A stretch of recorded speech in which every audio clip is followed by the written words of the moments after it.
I'm Ken Weaver with your top stories. We've got the full forecast coming up in 2 minutes. Right now, we got a crash blocking the way. Right now, only a 5-minute delay. It's going to be 65 northbound, just past Wedgemont Avenue in the Belmont area. The right shoulder is blocked.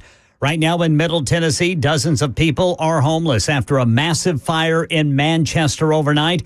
At least 70 people impacted. Mayor Joey Hobbs says they bussed people to the conference center as a temporary shelter. The Red Cross has been called in to help.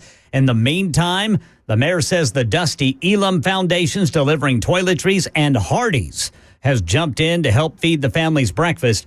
Mayor Hobbs adds that fortunately there was no loss of life. He thanks all the firefighters for their heroic efforts in fighting the flames and helping the families.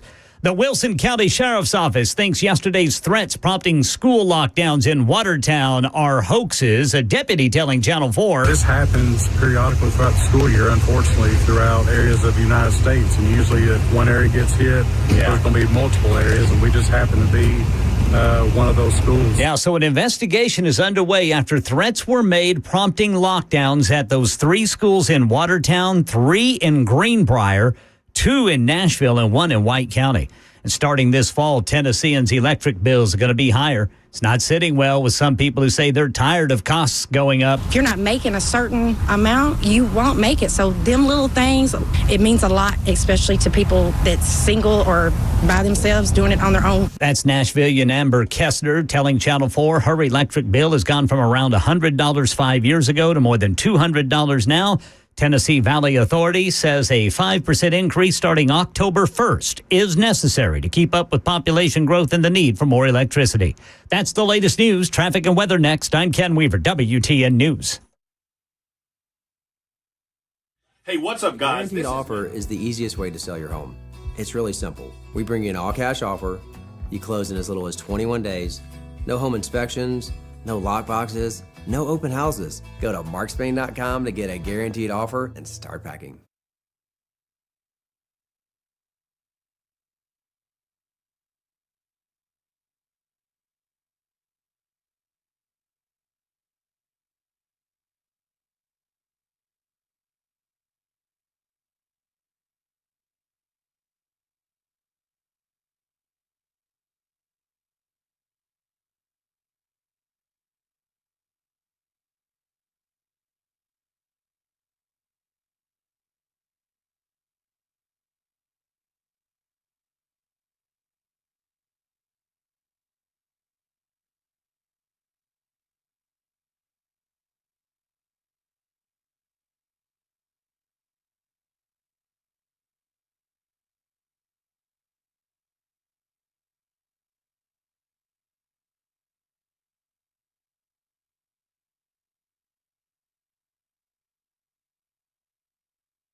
Good morning. It is 9:07 on Super Talk 99.7 WTN. Now, I'm very happy it's Friday, but I'm even more happy that the DNC is finally over. Oh, my gosh. It's been a long 4 days watching lies and gaslighting from the Democrat Party.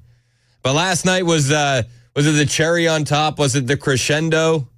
I mean, it was a dud, an absolute dud. SKAMALA, Kamala, Kamala at the DNC last night. Did you watch? No. Come on, man. No. What, my least favorite member of the party coming on to speak? You know I'd be right there to listen, right? Yeah, well, I watched. Do you want me to give you the Cliff Notes version? I'll give you the Cliff Notes version real quick. Lay it on me. All right, Cliff Notes version. Screechy, nasally, Trump, warbled like a billy goat, platitudes, insults, Trump, lies, accusations, Trump, inappropriate giggling, nails on a chalkboard, nothing new. That was my Cliff Notes version. Sounds like there's more Trump involved there than there should be. Way more. And after that speech, I fully expect her poll numbers to take a hit after everybody watched that this week. I can't imagine that her poll numbers are going to do any better. In fact, at this time, this exact time, this, as she likes to say, this moment in time, in the context of time, in 2016, Hillary was polling about 5 points ahead of where Kamala is currently. This is before, even the hit that we're going to see from this.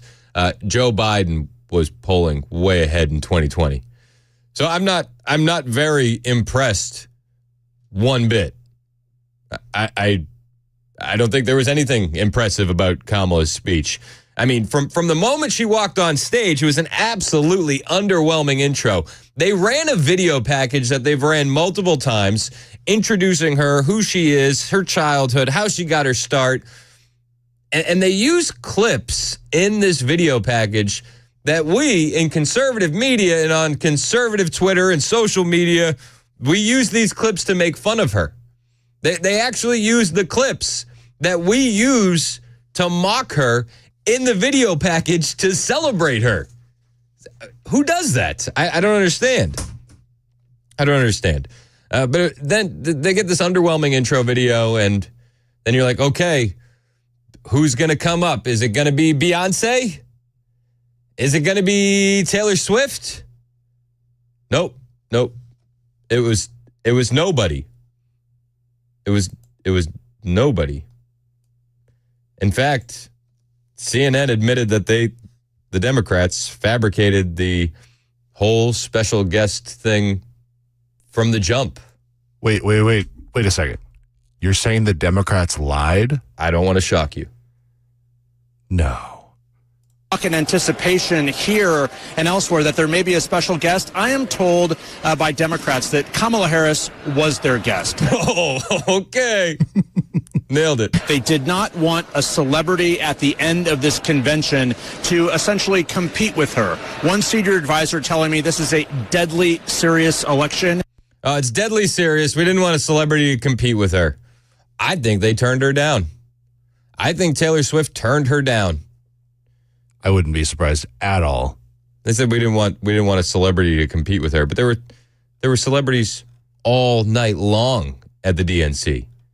All night long. The Dems don't want a celebrity to overshadow her, but they quite literally had the Dixie Chicks, Ava Longoria, Kerry Washington, D.L. Hughley, all making an appearance on Thursday night.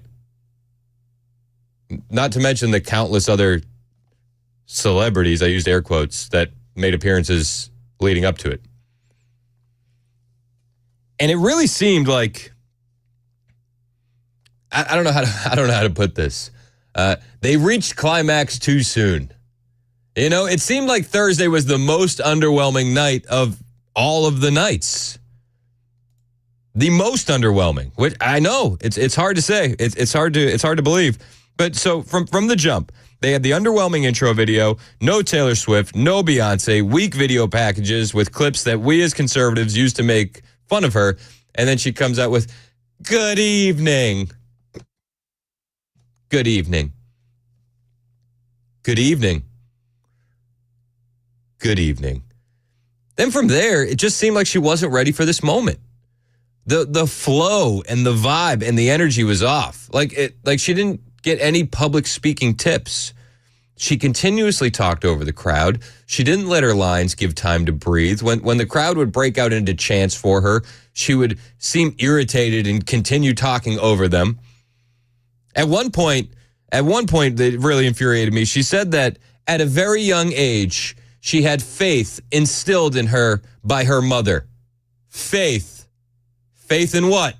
You have an abortion van outside the DNC.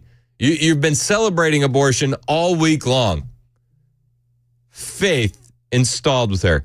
Then to kick off her speech, she talks about her childhood and her career and how she got started. But it's like, listen, lady, we just got that in the video package. Give us something new. And from there, she jumps straight into Trump. Trump, Trump, Trump, Trump, Trump, Trump, Trump. With no vision for the future, no future plans, just exhausted rhetoric. She said she wants to chart a new way forward. But she's been charting the path for the last 3.5 years. She says building the middle class will be a defining goal of her presidency. But I want to point out destroying the middle class is a defining goal of is a defining element of your vice presidency. Building the middle class. She said she would end the housing shortage. You've had 3.5 years to do it, and you let in millions upon millions of illegal aliens that exacerbated the situation. One of the big promises she made was that she'd bring back the bipartisan border bill. She'll bring it back. You don't need the bill. You need to enforce the laws on the books. You need to finish the wall. You need to not sue states at the border when they try to protect their own border wall. The biggest applause lines that she got in the entire night were for killing babies and for Gaza. That was the biggest applause. That was the most raucous reaction from Kamala Harris.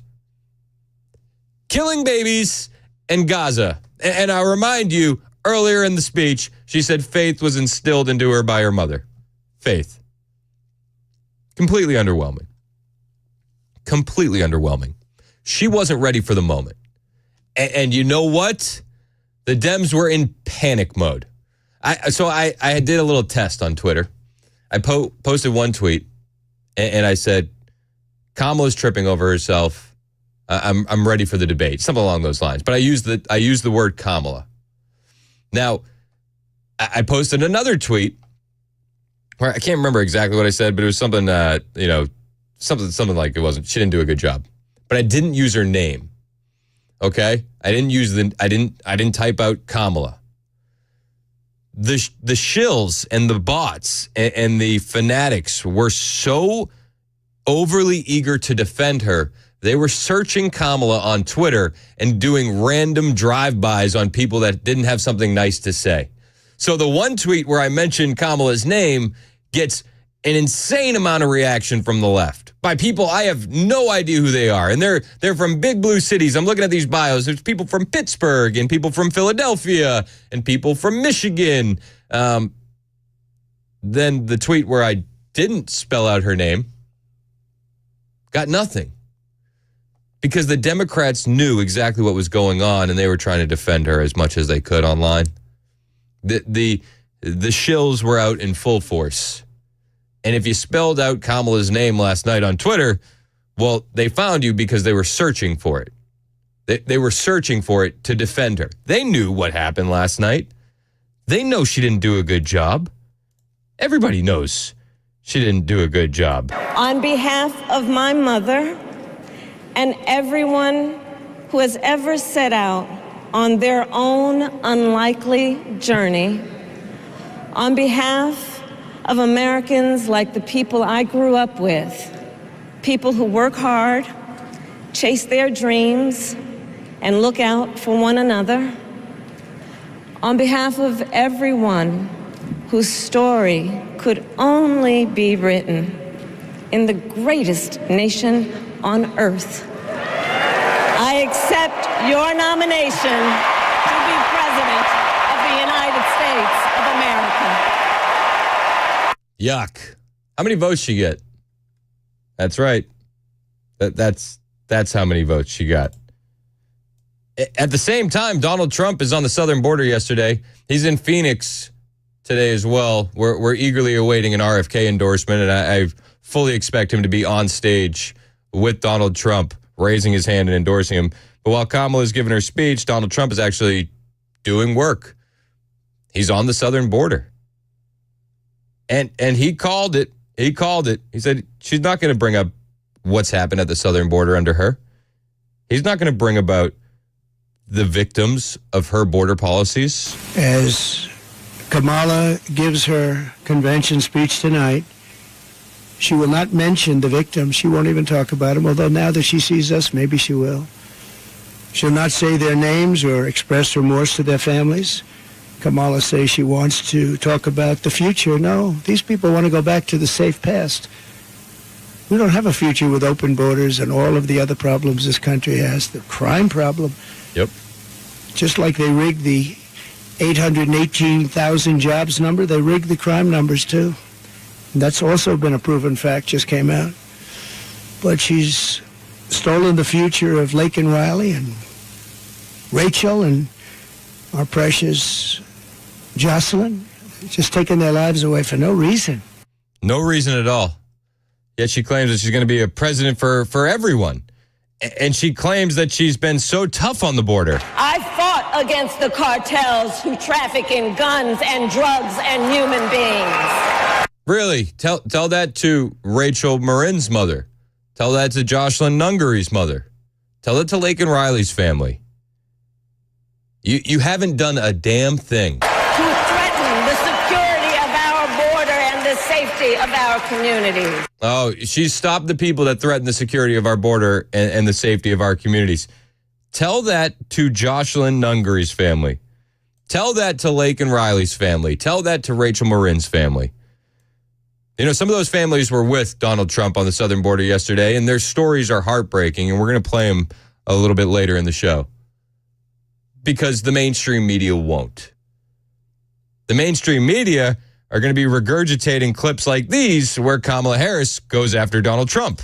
When he failed, he sent an armed mob to the United States Capitol where they assaulted law enforcement officers. Donald Trump didn't send an armed mob. He didn't. He said march peacefully and patriotically. That was just the first of many, many lies that she told last night. Gaslighting the American public for her own gain. Not to help the country, but to help Kamala. It was a trash speech from a trash person, and we'll play you more of this trash from Kamala on the way. It's 9:21 on Super Talk 99.7 WTN. Hey, it's Chris Hand from my friends at Busy Bee Plumbing, Heating, and Cooling. If you haven't gotten your AC system serviced and you're realizing that it's not running at maximum peak efficiency, call the guys at Busy Bee. And while you call them, tell them that you want the Beehive Club membership. Because the Beehive Club membership will get you that annual maintenance for your AC system, your heating system, your plumbing, and it's only $99. That's not all you get. You get 10% discount on all repairs, priority front-of-the-line service, a $100 annual accrued replacement credit with a maximum of $1,000, no overtime or holiday fees, and exclusive Beehive member promotions. So much value, and now through the end of August, which we're running out of time, when you buy one Beehive Club membership, you get to give one to a teacher, faculty member, or coach in your student's life. It's better than bringing an apple. Bring a Beehive Club membership and really grease the wheels on a good school year for your kid and their teacher. The Beehive Club membership, again, is only $99. It's from Busy Bee, your Rude Pro partner. For satisfaction guaranteed, always call Busy Bee Plumbing, Heating, and Cooling, 615-775-7833. That's 615-775-7833. Online at busybeehvac.com. Hey, what's up, guys? This is Matt Murphy for Members Nutrition. I want to tell you about the Members Nutrition difference, and I want to encourage you to go over to the Members Nutrition website. Number one, they believe at Members Nutrition that they can sell vitamins and supplements at a lower cost point, and they're doing it every single day at membersnutrition.com. Number two, they want to make these products right here in the United States of America, not from some overseas company, and they do that every single day. I encourage you to go to membersnutrition.com. You'll get 50% off your purchase price at checkout. You don't have to put in any codes. Just go to membersnutrition.com. Once again, membersnutrition.com.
All right, still got that crash in the Belmont area. It is 65 northbound, just past Wedgwood Avenue. The right shoulder is blocked. Right now, the delay is about 4 minutes there. We've got dozens of Middle Tennesseans in need after a massive fire in Manchester. And word out of Jackson Hole, Wyoming, is that looks like an interest rate cut is coming. We'll tell you about it at 9:30 on Super Talk 99.7 WTN. Sending prayers out there for everybody affected by that fire in Manchester. I know that Middle Tennessee will definitely step up and help.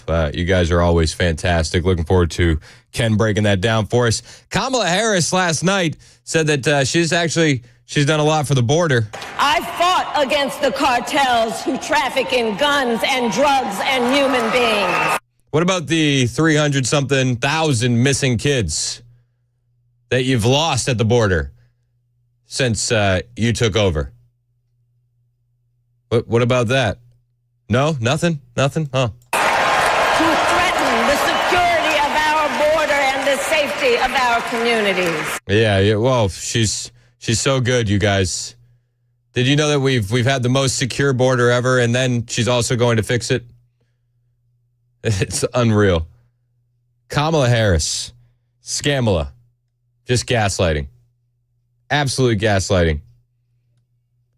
The border, where millions upon millions of people have come across since they took over. And if you look at the job numbers, they revised them down by 819,000. So to put those job numbers in perspective, if Apple, Google, Twitter, Facebook just completely disappeared, we would still not be anywhere near close to 819,000 jobs. Right? Nowhere near close. So if they're going to lie about the job numbers, they're probably lying about how many millions upon millions of illegal aliens have got in, and it's probably way, way worse. But don't worry. Don't worry. She cares. She cares a lot. She cares a lot about bashing Trump, and she tried to do that every chance she had. When he failed, he sent an armed mob to the United States Capitol, where they assaulted law enforcement officers. I've said this a couple times. I truly mean it. So Donald Trump didn't incite an insurrection because if he wanted to, he could have. If Donald Trump had got on stage or on Twitter, anywhere, and said, I need every veteran, firefighter, police officer that supports me to come down to the Capitol because we're taking our country back by force, it would have been taken back by force. I don't think they understand what they're saying. This is just talking points and rhetoric. Because if anybody actually wanted that done, if Donald Trump said, we want to do that, it would have happened. He didn't say that. He said, I want to peacefully and patriotically march to the Capitol to make our voices heard. And only one person died on that day. It was Ashley Babbitt, an unarmed veteran. So miss me with the talking points.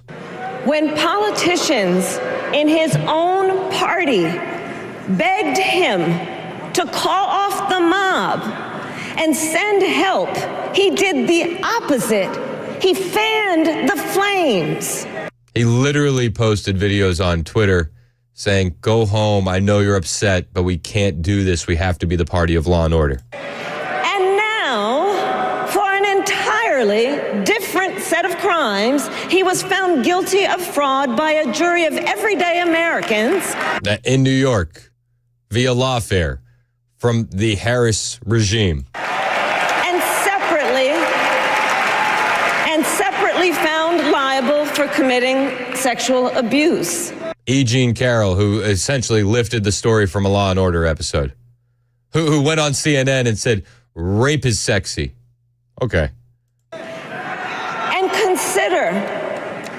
consider what he intends to do if we give him power again. Restore the middle class, start no more new wars, peace around the globe, building up the middle class, bringing back infrastructure to America. I've considered it. I think we've all considered it. It's 9:30 on Super Talk 99.7 WTN.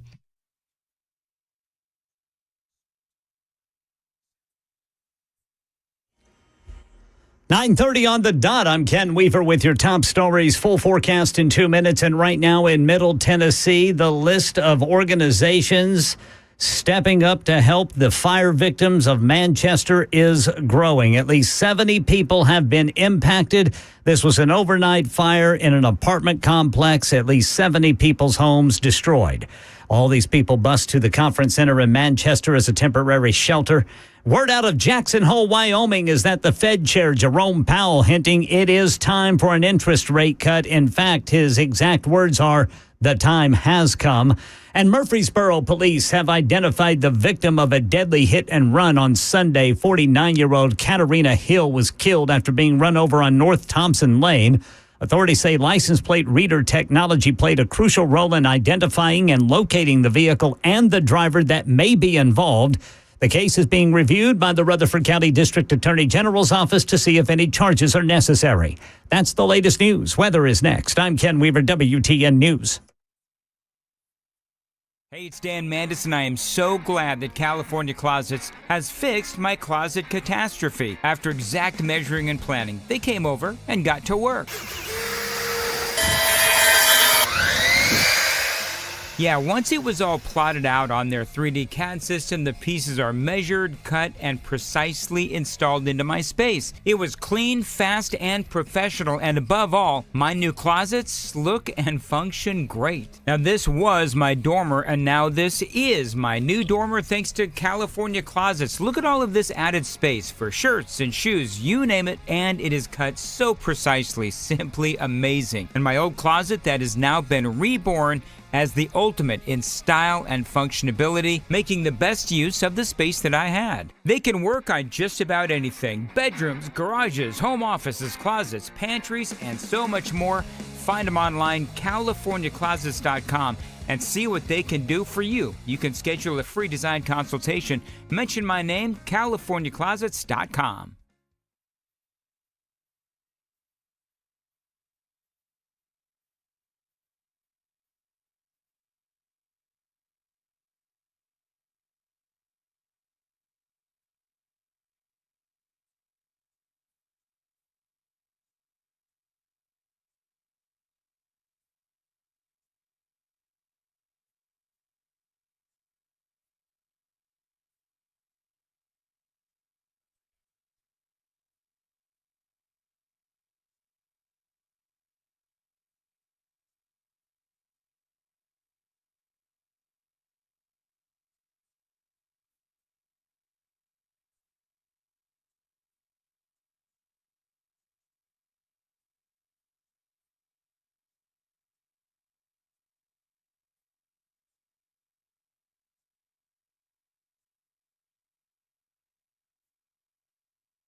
What's better than one win? 3 wins. With Straight Savings, you keep your own phone, get one line for only $25 a month with real unlimited data, and get rewarded with a $200 phone credit after 12 months. It's a win-win-win. Head to Walmart or visit straighttalk.com today. Switch to Straight Talk. Less dollars, more sense. Straight Savings Plan enrollment requires compatible unlocked device and new line of service. Bonus device credit requires 12 months of active service. Offer ends if eligibility requirements are no longer met. Taxes and fees apply. For network management practices, see Straight Talk's terms and conditions.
Well, look, I think, first of all, the enormous contrast.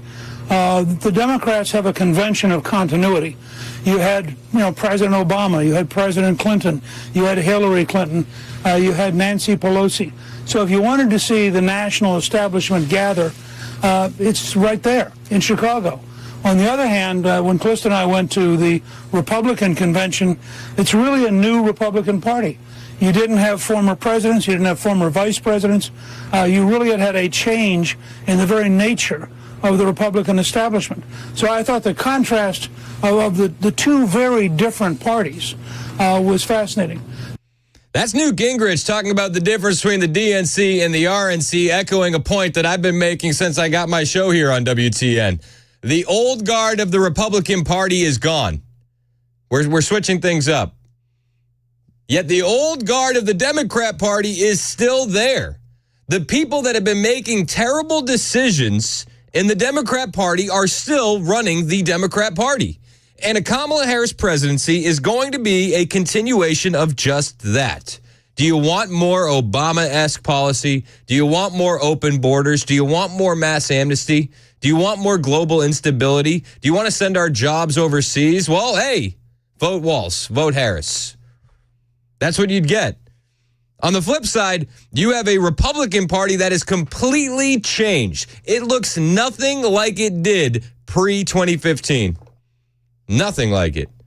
I mean, look at what Donald Trump is assembling. He's got Elon in his corner. He's got Vivek in his corner. Today, RFK is going to join him on stage and endorse him. It looks totally different. And I love to see it. I really do. America first. That's what we're looking for. America first. Kamala wants, America last. Yet she wants to tell you that she's really pro-America. She wants to tell you that she's fighting for safety on the southern border, but that's not the case. It's not the case at all. And it really pissed me off yesterday when she said that under her, the border is secure and she's going to make it more secure. You've been able to do it. You've been able to do it for the last 3.5 years, and you haven't. You actually spent a good chunk of that time telling us the border was just fine, telling us that there wasn't an issue. Seriously. After you dismantled the Trump-era policies via executive action, you give us a crappy bipartisan border deal after everybody's screaming how bad it's gotten, which would have just gotten more people there to process these illegal aliens and free them into the country, would have given more pathways for mass amnesty, which is what the Democrats want. And then you tell us Trump stopped that? And then even Joe Biden on Monday night was like, well, I had to take executive action. You could have just taken no action and sat on your hands, and it would have been a better deal for the American people. They don't want to talk about that. The mainstream media doesn't want to talk about that. They're going to run clips all day long of Kamala Harris. That's great. That's great. We're going to steal the headlines going into the weekend. I can guarantee you that after this RFK endorsement today. That's coming. That's absolutely coming. But yesterday, Donald Trump is actually at the southern border, and he's telling the truth about Kamala Harris's border record, her illegal immigration record, her immigration record. Every year under Harris, a new all-time record of illegal immigration has been set. Every single year, our great borders are. She'll blow away Biden's reputation as being the worst president. She'll be a president that'll make him look good, just like Biden made Jimmy Carter look good. To get illegals into America as fast as possible, Harris has flown hundreds of thousands by airplane. Then they say, oh, well, we didn't want them to go. But then we found out a few months ago that they're flying him in over the border by airplanes to all over our country. Well, that means they do want them to come in, and flying in some very dangerous people. It's close to 1 million people, we think. Close to 1 million people were flown in over the border, and she's trying to say, well, we're in favor of borders. She just started this a short while ago. She's even launched a smartphone program that gives fast pass entry to thousands of illegal immigrants, all coming very quickly. You use the smart pass and you get immediate access into our country. Can you believe this? I can believe it, actually. Under Kamala Harris, everybody can believe it. The CBP One app. I've been in Phoenix, Arizona. It was December of 2023. I was leaving America Fest with Turning Point USA, and I saw the amount of illegal aliens being flown all over the country. All over the country. Firsthand.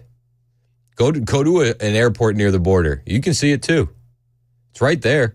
They get special entry, special lines. They don't have to wait in the TSA line like you do. They don't need an ID to fly like you do. They just get shipped right in. We don't know who these people are. And then these people come into our country and they cause actual devastation, actual damage that the Democrats don't want to acknowledge. We'll acknowledge it. I want to play you this clip. It's about 4 minutes long, full disclosure, and it's a tearjerker. Rachel Marin's mother joined Donald Trump at the southern border yesterday, and she told the story from her perspective of what these open border policies have done to her and her family and how they've been devastated by this. And I think it's really important for people to hear this. I think it's really important. And as she's walking up, Donald Trump, a little bit away from the mic, puts his hand on her shoulder and says, "Thank you. I know it's hard, but it's important that people hear this." And I completely agree. So if you'll join me in listening to this, it may be one of the most powerful pieces of audio we've ever played. Seriously. Thank you, darling. Thank you. Thank you. Thank you. Take care of yourself. Absolutely. We don't want it to happen to other people. That's all. No. It's one big thanks. Yeah. Hi. I was just thanking President Trump for the invitation to come and to share Rachel's story. Rachel was 37 years old. She had 5 children. She worked. She owned a small business. She worked very hard to support her family. And the trail that Rachel ran daily was a trail that we as a family would walk over the last 25 years that we've lived in Maryland. It's a very safe, small trail, very public, very open. Moms with baby carriages go down this trail. It's very safe. I was in Kentucky. We had a grandbaby that had passed away. When I got a phone call from my son, and he said, "Mom, there's somebody here that would like to speak to you." And when I said hello, the person on the other end said, "Hello, Mrs. Morin. This is Detective so-and-so. I'm the lead detective on this case. There's no easy way to tell you this, but we found your daughter's body. And if they find the body, you know that she's dead. But they wouldn't say, 'We found Rachel, she's alive.'" And so they found my daughter's body. And when they found it, it just recently has come out that she was brutally beaten, raped, and then stuffed into a drain pipe. We're 18,000 miles, 1,800 miles from the border. And because of this open border, we've had not just my daughter, but we've actually had 2 in the same county that we're from, where illegal immigrants have come in and have caused rape and murder of our citizens. And the reason why I came here today and I accepted the invitation is because I really want our words to be heard, and I really want you to take to heart what we're saying. We're not here for a political stand, although we are. We're here because we're losing our moms, our daughters, our children to criminals. And that shouldn't happen. We should be taking care of our country, our people. And the only way I believe that's going to happen is if President Trump is reelected as president. And we close up this border and we put policies back into place that were there before. Instead of this open border thing, we're going to end up being a third world country if it continues this way. And I hope that you would just take my words to heart, because it's devastating to lose a child, but even more devastating when you see the pictures or you see the body and you really understand what's happened to that person. So please take to heart, this is a very, very important issue, and it's one that is either going to make or break our country. It's not so much, it's about America, it's about Americans, it's about us taking and protecting ourselves and looking out for each other. It's about protecting our families. So, thank you. Thank you. That was the mother of Rachel Marin. She visited the southern border yesterday to describe firsthand what the open border policies under Joe Biden and Kamala Harris look like. And if you want a policy like this to continue, well, you vote Harris. If you want to keep our people safe, we have to close that southern border. We have to. There's no way around it. And Kamala Harris is not going to do that. Jocelyn Nungari's mother was there as well. And I want to make sure we play this clip because the mainstream media is not going to play it. They're not going to touch this with a 10-foot pole, and it's infuriating. But there's real pain and agony being caused because of these policies. And people need to hear this. This is the mother of Jocelyn Nungari. So I would love to thank Donald Trump for giving us this invitation to be here and to say a few words to the staff that's been so kind to help us in this very hard time. My daughter was just 12. She had dreams to be famous. She wanted to be a famous actor. She was so funny. She was her own personality. And it's been very hard. It's been very hard. June 17th was the day her life was taken. She was left with no clothing from the waist down, was thrown in a bayou, left.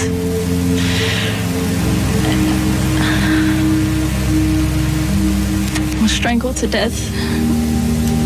We believe, yes, she was assaulted off of DNA kit that has been, but it's still very, very early, and it's still very, very raw, and it's still very, very surreal. And they had no reason to do anything that they did to Jocelyn. There was over 300 detention beds that they should have been at because they were detained and they were released when they shouldn't have been released. One had an ankle monitor, didn't stop anything.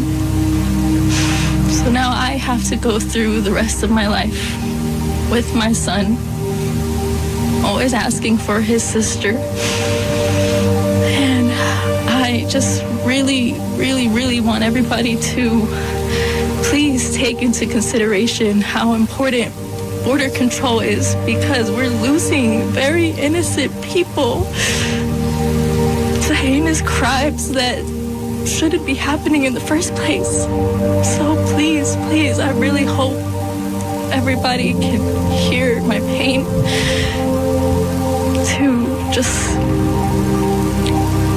please, he needs to be in office, and we need better control. We need to stop this. We need to stop losing our littles. We need to stop losing children, mothers, sisters, because now I get to grieve every single day. Every milestone that hits gets harder because she's not there for it. She was gonna be a 7th grader. She had her whole life ahead of her. Her whole life ahead of her, and it was viciously taken away by two evil, heinous monsters. So thank you again for taking the time to listen to my words. And please, help him make a change. Thank you. That was the mother of Jocelyn Nungari. Jocelyn was 12. Killed by an illegal alien. So as the mainstream media today is going to be talking about joy from Kamala Harris and how excited they are and the vibes and the excitement and all the talking points. Just remember the pain that she's caused, and remind people of Rachel Marin and Jocelyn Nungary and Laken Riley, because that pain is real. It's 9:52 on Super Talk 99.7 WTN.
Right now in Middle Tennessee, a massive fire means massive need in Manchester. And breaking news, the day after the Democratic National Convention, we've got word from the Secret Service on what it's doing in light of the assassination attempt on former President Trump. Coming up at 10 on Super Talk 99.7 WTN. Thank you, Ken. A lot of people have been asking how they can help those fire victims. We have posted a link on our Super Talk Facebook page. Just search for 99.7 WTN on Facebook, and you'll find all the information there.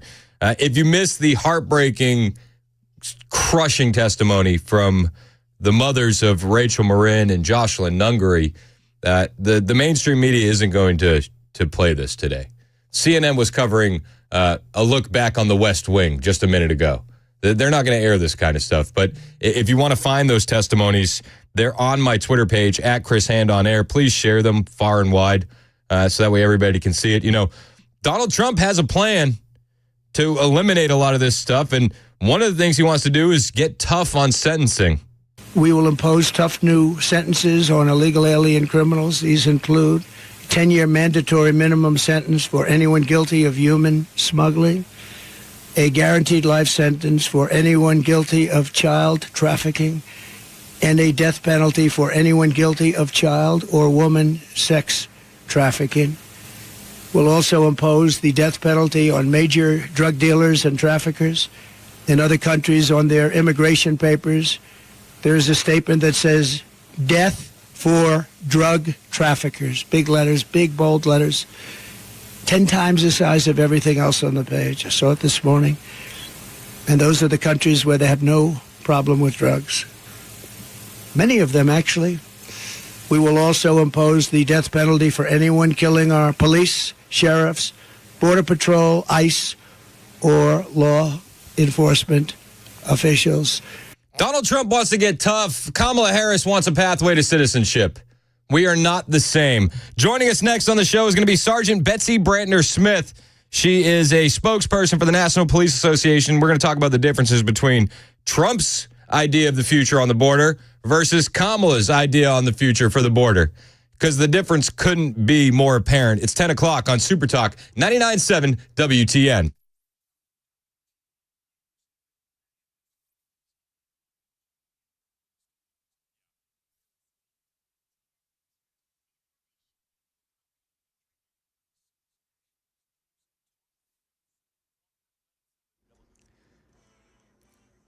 Ten o'clock on the dot. I'm Ken Weaver with your top stories. We've got the full forecast in 2 minutes. And right now in Middle Tennessee, the help is needed in Manchester. At least 70 people have lost their homes in a massive apartment complex fire overnight. Fortunately, no one died, but they need help. And we are reposting to Facebook the updates from Mayor Joey Hobbs, who says several agencies are pitching in to provide basic needs. The Red Cross has been called too. No word on the cause of the fire. And, of course, keep it right here on Super Talk 99.7 WTN for updates on ways that you can help these families. We've got breaking news on major stories. First, the Secret Service. CBS says multiple agents have been placed on leave by the Secret Service over the attempt on former President Trump's life. We're waiting to get more details on exactly what that will mean for those agents. And in money news, the time has come for policy to adjust. That's Federal Reserve Chairman Jerome Powell from a big meeting in Jackson Hole, Wyoming, leaving no doubt that the central bank is prepared to cut interest rates for the first time in more than 4 years. The direction of travel is clear, and the timing and pace of rate cuts will depend on incoming data, the evolving outlook, and the balance of risks. Powell essentially confirming the Fed will reduce borrowing costs from the highest level in 23 years at its next meeting, which is September 18th. That's the latest news. Weather is next. I'm Ken Weaver, WTN News. The guaranteed offer is the easiest way to sell your home. It's really simple. We bring you an all-cash offer. You close in as little as 21 days. No home inspections, no lockboxes, no open houses. Go to markspain.com to get a guaranteed offer and start packing. Populations of animals. I mean, think about the white-tailed deer and how when Ed started, and maybe even before Ed a little bit, they started, working to bring these populations back. And now we have these sustainable populations that we can hunt. Yeah. The story of the eastern wild turkey and what's happening with turkeys. So I would consider all these things great successes. The conservation efforts that have been worked on by the personnel for years, I would think that it's a great success story for our state. You're going to see some footage from an old film that was produced here at the agency in the Game and Fish days, and which shows some things like, the wife taking care of the animal that the officer, the husband, had to bring home to take care of, because they got a call, and times have changed. Now we have the rehabilitators that help out with that kind of thing. And thank goodness. We got to be really good friends with some of those little animals. And got my first commission in 1972. Okay. Yeah. At that time, it was a little different. The whole law enforcement world was different then. So anyway, we got the first commission in 1972 and worked all over the state. It was really great to be able to do that. Pretty much, you had one uniform. I noticed in the movie too, everybody wearing ties. For years and years, you had to. If you wore a long sleeve shirt, you had to wear a tie. It didn't matter if you were doing enforcement or sailing a pond or whatever you were doing. You had that tie on. Oh wow! Wow! And then everybody looked forward. There was one date, and it kind of moved. It was generally around April 1st. You switched from long sleeves to short sleeves, and you didn't have to wear a tie. And everybody's going, "Come on, April 1st."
It's 10:05 on Super Talk 99.7 WTN. My name is Chris Hand. We played the heartbreaking testimony from Jocelyn Nungary's mother, from Rachel Marin's mother, down at the southern border yesterday with Donald Trump, and the policies couldn't be more different. Joining us now on the Newsmaker hotline, who knows a lot about security and safety, is Sergeant Betsy Brantner Smith. She is the spokesperson for the National Police Association. Thanks for joining us, Betsy. I really appreciate it. Hey, great to be with you. Thanks for having me. Have you been watching the DNC? As much as I can stand. Absolutely. I've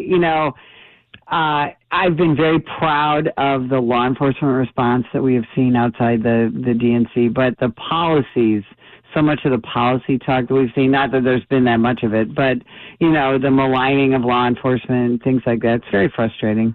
There's something that I really wanted to ask you about. There was a sheriff there from Bexar County in Texas, Javier Salazar. This gentleman went on stage and endorsed Kamala Harris, saying that she would be able to fix the border. Did he get paid off? How can a member of law enforcement believe that? Well, there are far-left progressive sheriffs. He is one of them. And if you look at Bexar County and what has been happening there since he has been sheriff, you talk to those officers, which I do. We do a lot of training in Texas. You can see that those far-left progressive policies that the sheriff embraces, and he's not the only one in the country, are damaging his county, the community, and his law enforcement agency. I know sheriffs are political. They're political candidates, but policing itself should never be political. It should just be constitutional. Well, I think the thing that blew my mind is in 2022, he's on MSNBC begging somebody from the Biden-Harris administration to come to his county and help them. And then in 2024, he's on stage of the DNC endorsing her. Yeah, it does. It gives one pause, doesn't it? And when you look at, again, I'm sitting right now about 65 miles from the southern border here in Arizona. And when we see what this border crisis is doing to our border communities, is doing to our states and of course to the nation, I don't understand how any border sheriff could possibly embrace the policies of the Biden administration and, of course, of the Democratic Party. But I happen to live in Pima County, Arizona. We also have a far-left progressive sheriff whose policies have led to absolute ruin in this border county. How did we get here when it comes to these far-left sheriffs who seem to not be really looking after the citizens in their counties? Well, when politics overtook law enforcement and when we allowed the Soros-installed prosecutors, we've got over 75 of them now in this country, to start taking over the prosecution, not just of criminals in our counties, but the prosecution of law enforcement officers. And when policing became, again, instead of constitutional, when it became political after the death of Michael Brown and then, of course, after the death of George Floyd, that's how we got to this terrible spot. And I have people ask me all the time, every cop in the country is conservative, right? And I have to remind them that is absolutely not the case. And, we asked law enforcement officers to look at not the candidates. The National Police Association doesn't get involved in candidates. We asked them to look at the policies of any candidate for any office they're considering voting for and ask yourself, does this benefit the country?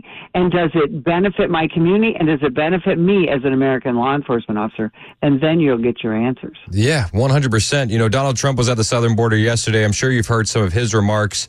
He's actually bringing up new plans and new ideas. Kamala Harris seems to be just leaning on hopes and dreams and mass amnesty. But he's including in his plan new sentences on illegal alien criminals, 10-year mandatory minimum for anyone guilty of human smuggling, a guaranteed life sentence for anyone guilty of child trafficking, a death penalty for anyone guilty of child or woman sex trafficking, and will also impose the death penalty on major drug dealers and traffickers. Is this a step in the right direction? And does that actually, do you think a policy like this will actually strike some fear into the hearts of criminals, or that it'll act as a deterrence? The way to stop aberrant behavior, all those things you just listed, is to punish it. And we have gotten away from that. We make excuses for criminals in this country, and instead we attack those that enforce the law. So I loved what President Trump had to say at the border yesterday. I happened to be there at a private greeting for President Trump when he stepped off that Trump Force One in Sierra Vista, Arizona, before he went down to the border, and he made some additional remarks. And he is very serious when it comes to dealing with crimes like human trafficking. This is one of the things that the far left loves to talk about, feminism and how we love children and this and that. But when you see how women and children are ravaged at the southern border due to this unfettered immigration, children that are passed back and forth to predators, and then you look at the fentanyl and how fentanyl affects not just border communities but every community in this nation. And you look at how women are mistreated, and the penalties that he is talking about will help change some of that behavior. They'll go somewhere else to do it, not the United States of America, and that's what we need to happen. It's amazing, too, because the messaging at the DNC all week was that President Trump only cares about himself. If Donald Trump only cared about himself, he'd, because I know what I'd do. I'd go live in Mar-a-Lago and enjoy the pool and the beach and all of that. Again, we don't get involved in candidates, but just Donald Trump, the man, has always been incredibly pro-law enforcement from our perspective, and that is what we need I believe personally in this country is someone who is going to respect the Constitution, respect the rule of law. Those are the kind of policies, again, forget the people, forget the candidates. Those are the kind of policies that we as Americans, I believe, need to embrace to turn this country around. There's nobody listening right now who can look around at your community, your state, your county, your country, and say that this is 100% safe place to be. It's just not. And we have to embrace that reality that we need to do something about the crime and the mayhem. And that starts with this open border situation that people like me who live in southern Arizona have to look at every single day, and we have to pay for it. As somebody that does live down there, and you know, you're a woman, I'm assuming that you go around and you're doing things on your own. Do you feel like you need to constantly be looking over your shoulder that close to the border? You make a great point, and you're absolutely right. And I'm fortunate because the state of Arizona is an open carry, constitutional carry state. So if you are a law-abiding citizen, you can carry a firearm. I'm a retired police officer, so I have some other additional training and certifications where I carry a firearm. But here I am. I'm a 65-year-old woman.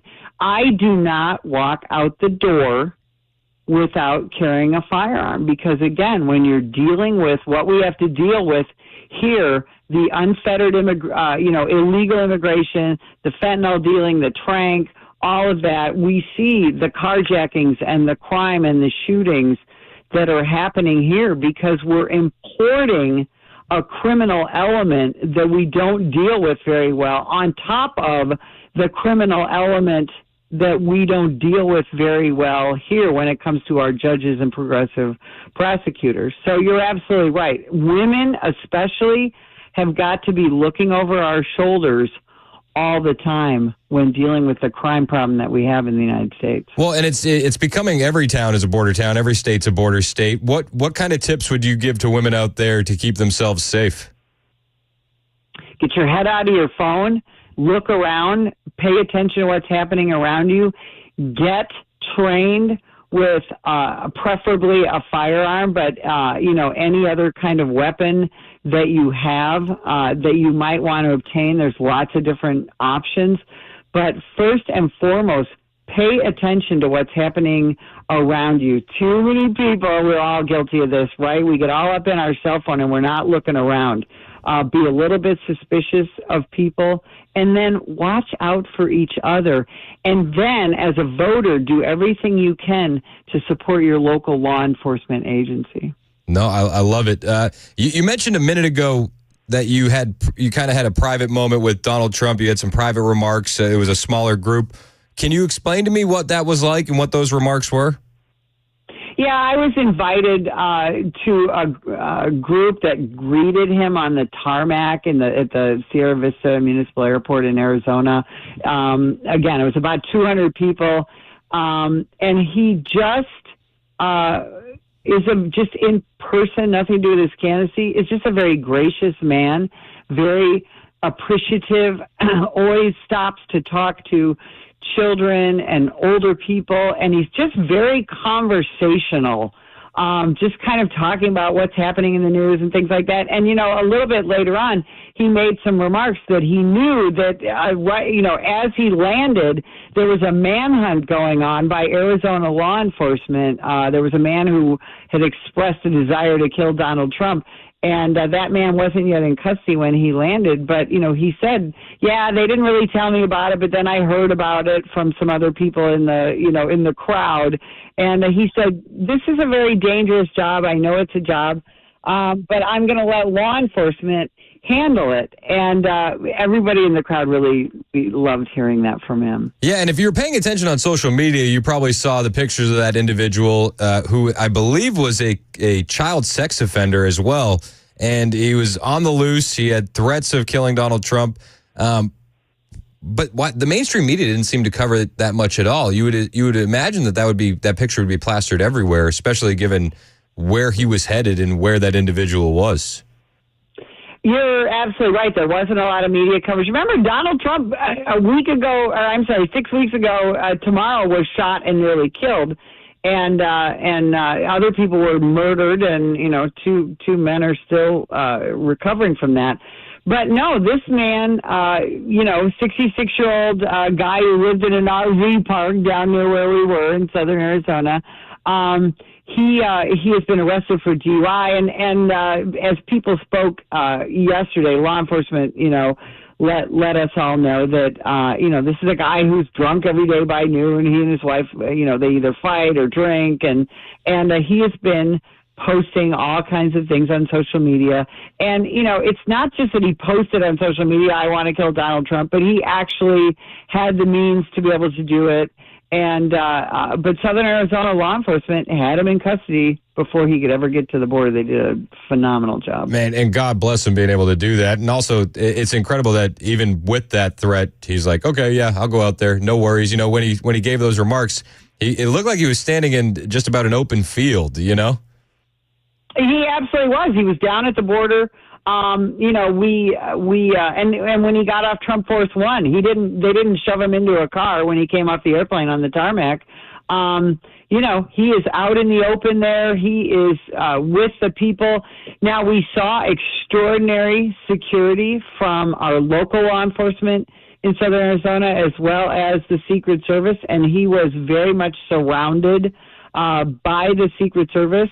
And you could, I was about 2 feet away from some of those agents, and they are very much on it.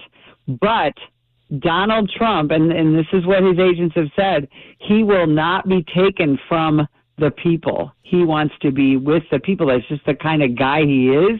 He's kind of a people person, and the agents have to deal with that, and they do a really good job, as did our local law enforcement yesterday. We're so proud of Arizona law enforcement. Yeah, I agree. One more random question, just out of curiosity. Somebody like you with your credentials, are you allowed to carry a firearm when you get that close to the president?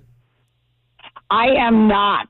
We had to go through Secret Service screening to be able to go to this event. And there was actually a couple of small-town police chiefs in uniform in the crowd where I was in, and even they were not allowed to carry their firearms. Interesting. So, it's the Secret Service is really on heightened alert now, but they do a very good job of allowing Donald Trump to connect with people who want to connect with him, and yet keep him safe. It's a real balancing act, and it's fascinating to watch. Yeah, no, I appreciate your insight. We're talking to Sergeant Betsy Brantner-Smith. She's a retired police officer. She's now the spokesperson for the National Police Association.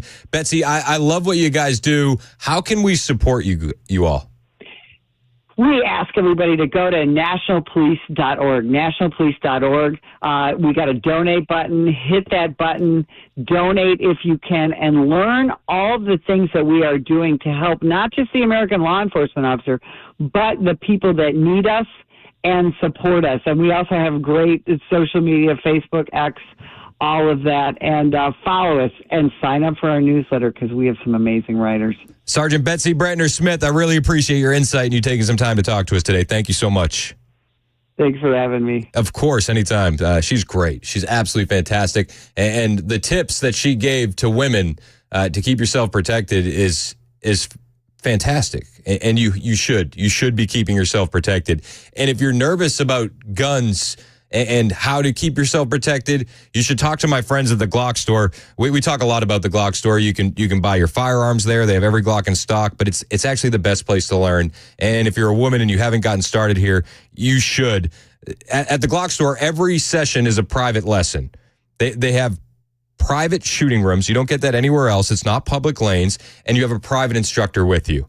And then they have competitions. They have other things too. But if you're looking to somewhere to get started and you're not used to firearms, please talk to my friends at the Glock store. And if you don't want to go alone, right? Like maybe you're nervous doing it by yourself, but you want to go with a few friends, you can do that at the Glock store now too. They actually have private parties that they're doing now. Just email party@glockstore.com. Let them know how many people are in your group, the day, the time you want to go, and they'll get back to you with a great plan tailored exactly to your needs. The Glock Store is my place to shoot. It's the best place to learn. Minutes from the airport, worth the drive from anywhere.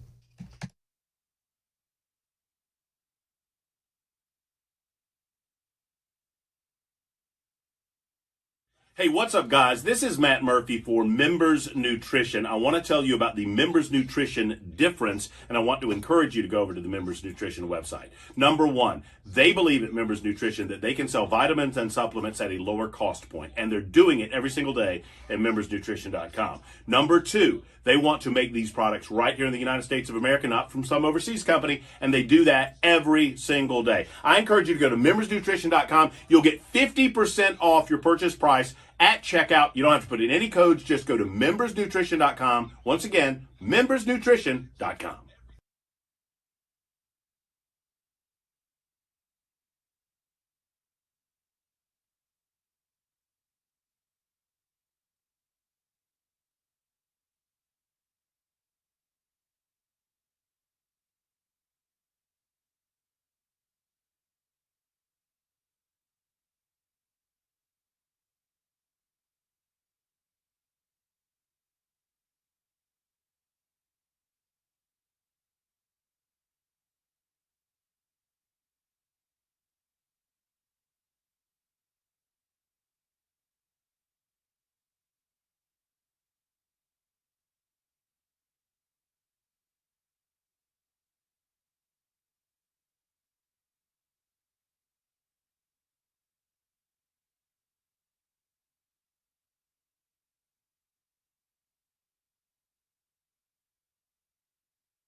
Massive fire and massive need in Middle Tennessee. Secret Service announcement and the clearest signal yet that interest rates will be coming down soon.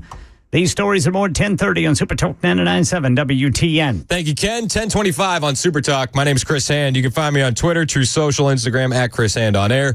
You can listen to the show wherever you go with the iHeartRadio app, the TuneIn app, or our own app, the 99.7 WTN app. All of them are free. They're in your app store. Podcasts are available on Spotify and Apple. I think I did all the things. Super Talk TV, you can watch us. Facebook, YouTube, Twitter, Twitch. So we got a lot of ways to do it. Appreciate you tuning in, however you tune in, for however long you do. Got a good text here from 6456. We were talking with Sergeant Betsy Brantner-Smith about, women out there, you got to keep your head on a swivel. You really do. Carry a firearm, get trained, talk to somebody that can teach you how to do it. I recommend the Glock Store, but 6456 said, my wife carries a firearm, but also wasp spray because it sprays 30 feet where pepper spray won't spray that far. It's a good tip. That's a real good tip. That's a good tip. I didn't know there was wasp spray. Oh, yeah. So we're learning things together. So oh, wow. I never even thought of that. Yeah, 30 feet. I'll call my daughter right now. Amen. Get some wasp spray. I think everybody should. We should get sponsored by a wasp spray spot. It's actually a lot harder to say wasp spray than you would think. Mark texted and he said bear spray. I've actually heard that bear spray is not as potent as pepper spray. Sometimes it doesn't work on the bear. Yeah. My brother-in-law's killed a couple bears. Ooh. Bear hands? Yeah. A couple people are recommending bear spray. I've heard conflicting opinions on bear spray. I've never heard the wasp spray. 30 feet? Oh, 4839 said using wasp spray is illegal. Well. Ooh. Oh. All right. Well, we don't want to recommend anything that's illegal. Wink. Whoa, hold on. Whoa. Well, all right. So we've been covering the DNC. Kamala Harris was supposed to have a major guest last night, but like everything else with the Democrat Party, that was a lie. They lied to the American people to keep viewership up, and CNN admitted it in real time. In anticipation here and elsewhere that there may be a special guest, I am told by Democrats that Kamala Harris was their guest. Whoa, that's a letdown. They did not want a celebrity at the end of this convention to essentially compete with her. One senior advisor telling me this is a deadly serious election. Yeah, it is. It is. I agree with that. It is a deadly serious election. And that's why I'm imploring you to talk to your friends, talk to your neighbors. We got to get out and vote. Too big to rig. Support Trump as best you can. I have been actually surprised. We have CNN on in the studio. And I'll tell you what, I've looked up a couple times and I haven't seen them talking about Kamala Harris's speech, which is really shocking because I thought that the coverage was going to be wall to wall, how great she did. The gaslighting would continue, or as Murphy says, beatings will continue until morale improves. I thought we were going to get that. It doesn't seem like they're covering it much, which maybe means that they're seeing the same speech we saw. Maybe. Jen Psaki said the quiet part out loud last night. She compared the likability of Kamala Harris to the likability of Hillary Clinton. There's this magical, charismatic quality in person. So do a lot of politicians. People say that about Hillary Clinton. Also true. The public has to see it in order to get you elected. Yeah, well, we saw it last night, and we saw it with Hillary. I don't know if that's the route you want to go to get elected. I thought the speech was rushed. She was no flow, no energy. She didn't seem like she's ready for that moment. The moment was too big for her. And as I'm watching the speech the entire night long, all I could think was, oh, I can't wait for the debate.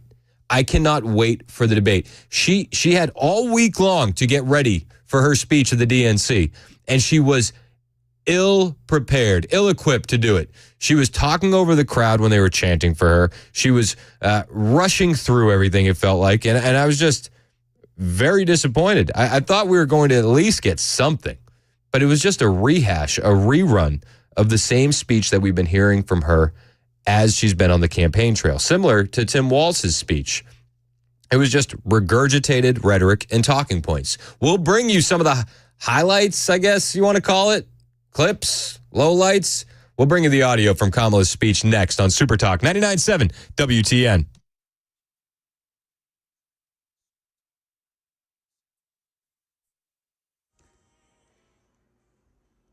10:30 on the dot. I'm Ken Weaver with your top stories. Full forecast coming up in 2 minutes. And right now in Middle Tennessee, that massive fire with massive need. At least 70 people have been burned out of their homes after fire broke out at an apartment complex in Manchester overnight. Mayor Joey Hobbs posts to Facebook, fortunately, no one died, but they do need help.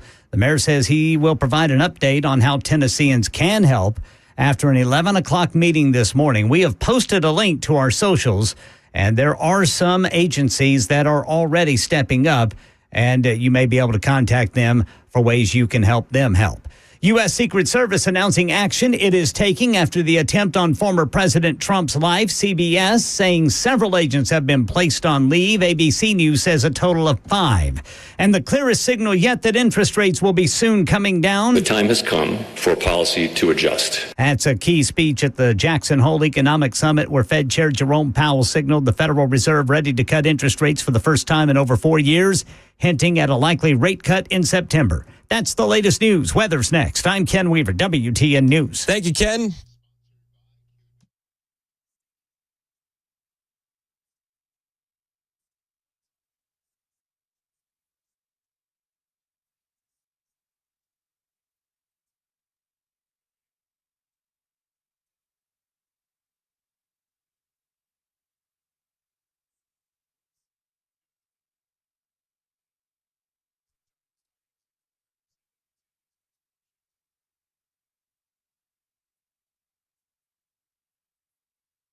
Hey, it's Dan Mandis, and I am so glad that California Closets has fixed my closet catastrophe. After exact measuring and planning, they came over and got to work. Yeah, once it was all plotted out on their 3D CAD system, the pieces are measured, cut, and precisely installed into my space. It was clean, fast, and professional, and above all, my new closets look and function great. Now, this was my dormer, and now this is my new dormer thanks to California Closets. Look at all of this added space for shirts and shoes, you name it, and it is cut so precisely, simply amazing. And my old closet that has now been reborn as the ultimate in style and functionality, making the best use of the space that I had. They can work on just about anything: bedrooms, garages, home offices, closets, pantries, and so much more. Find them online, CaliforniaClosets.com, and see what they can do for you. You can schedule a free design consultation. Mention my name, CaliforniaClosets.com.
.35 on Super Talk 99.7 WTN. My name is Chris Hand. Kamala Harris had the charisma of Hillary Clinton last night. Jen Psaki's words, not mine. It's funny. You would imagine that would be a conservative talking point, but the Dems are doing it. All right. I'll take it. I'll take it. Some of the Dems last night were really going above and beyond to feign enthusiasm for Kamala Harris. I feel like that enthusiasm is going to be going away very, very quickly. Pete Buttigieg's husband was there, and he said he was crying all night. Anytime they went to somebody in the crowd, they were crying. They were just overwhelmed with emotion. But then if you watched long enough, you realize they kept going back to the exact same person because there's like two people crying. So Pete Buttigieg's husband was one of those. Well, as he can attest, I was a blubbering mess all night. As a parent, you're right, I couldn't stop thinking about the fact that the first president that our daughter is going to come to know is a woman who looks like her. Wow, so powerful. So powerful. Hey, you have a daughter, pal. Maybe you want to keep her safe. Maybe you want somebody that's focused on security, both foreign and domestic. I don't agree that Kamala is the right one for the job. And in fact, I'm like, dad point's taken away. You're not doing it right. Dads are supposed to protect their daughters. And you're supposed to protect them from wolves in sheep's clothing, which is what Kamala Harris is. 100%. She's a Trojan horse of communism. But she says nice things. She says nice things. I guess. She was shockingly bragging last night about visiting Ukraine 5 days before Russia invaded them to, quote unquote, warn them. 5 days before Russia attacked Ukraine, I met with President Zelensky to warn him about Russia's plan to invade. I helped mobilize a global response over 50 countries to defend against Putin's aggression. Yeah, always on defense. Always on defense. That's the Democrat way, right? See, what Trump did was he said, if you go after Ukraine, I will nuke Moscow. And Putin said, no way. And Trump said, way. You remember that clip? He said, no way. I told him way. And then he didn't do it. Yeah, there was no new wars under Trump. It's amazing. You know, Kamala Harris also played both sides of the fence on Israel-Palestine, which was predictable. One of the largest applause lines that she got throughout the night was for Palestine. But, I mean, you're already in office. You're already failing. What are you promising us? What are you saying? Well, she said a whole lot of nothing. And even Rachel Maddow last night on MSNBC essentially admitted that Kamala is basically already president. The way we're going to make history here is by me becoming president. Yes. And I'm going to show you I can be president by the fact that I basically already am president in some ways. I am vice president. I'm doing the work. Yeah, I basically am president in some ways. Yep, because the guy in the chair is most of the time at the beach and suffering from dementia. We understand that you're basically already president. We understand that. That's part of the problem. See, that's part of the problem. And Kamala Harris did her best to deliver Joe Biden's eulogy last night. To our President Joe Biden.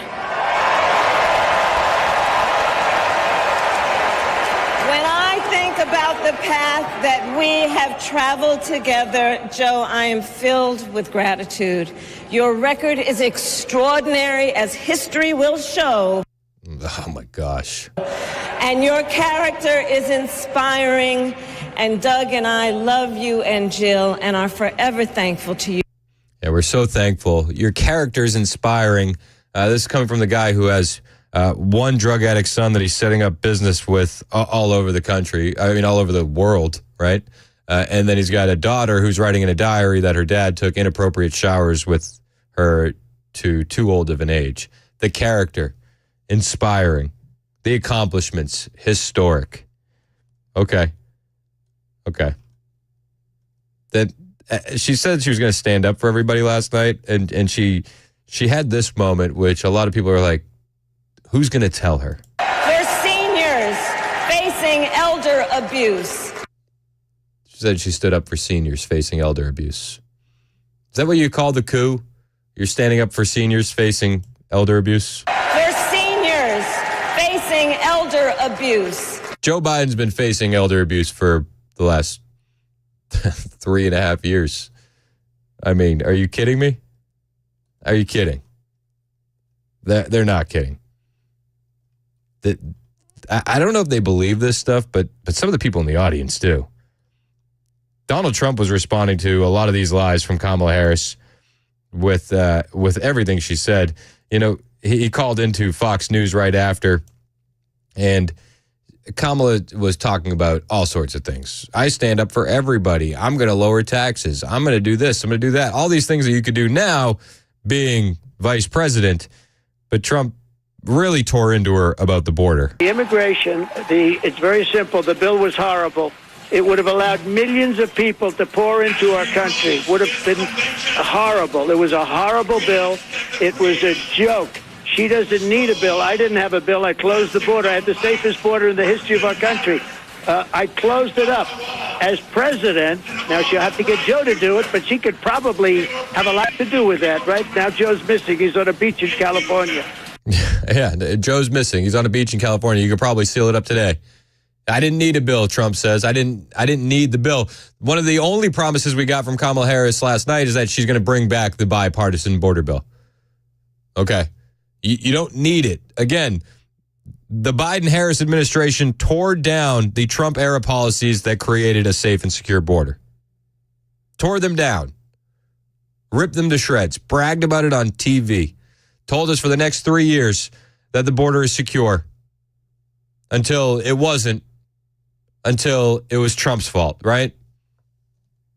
Huge joke. But you know what? All she has to do, or all he has to do, is say, I want to close the border. The border is closed as of now. They don't need bills. They don't want to close the border. I stood at the border today in 100-degree weather, and I will tell you, it's a dangerous place. And I was being told by Secret Service and a lot of other law enforcement, sir, it's really dangerous here. I think it's time to leave. You wouldn't believe the things that I saw at that border. She's the border czar. Now she wants to deny that, but she's the border czar. In any event, she was in charge of the border. She's the worst border czar in the history of the world. There's never been a border so unsafe as this one. 20 million people have poured into our country, many of them from prisons and jails, from mental institutions and insane asylum, and record number of terrorists. And other countries are releasing their prisoners from their jails. They're emptying out their jails into the United States of America. And he's absolutely right. And it's all under Harris. And again, I've made this point a couple times. I'll make it again. 819,000 jobs were revised. They padded the job number stats by 819,000. What do you think that means about the illegal immigration numbers? Honestly, are we looking at 30 million illegal aliens in this country? It wouldn't shock me. It wouldn't shock me one bit. Seriously. But, you know, Kamala Harris, she understands the safety and security and how important that is at our border. After decades in law enforcement, I know the importance of safety and security, especially at our border. Miss me with the lies. It's so infuriating.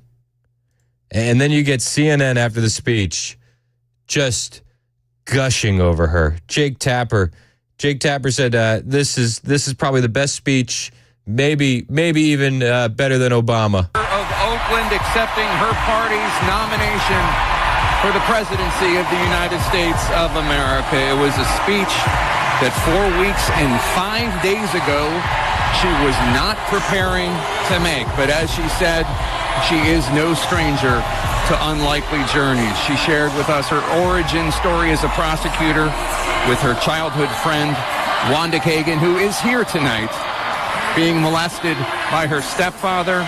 She talked about representing the people, Kamala Harris for the people, in her time as a prosecutor.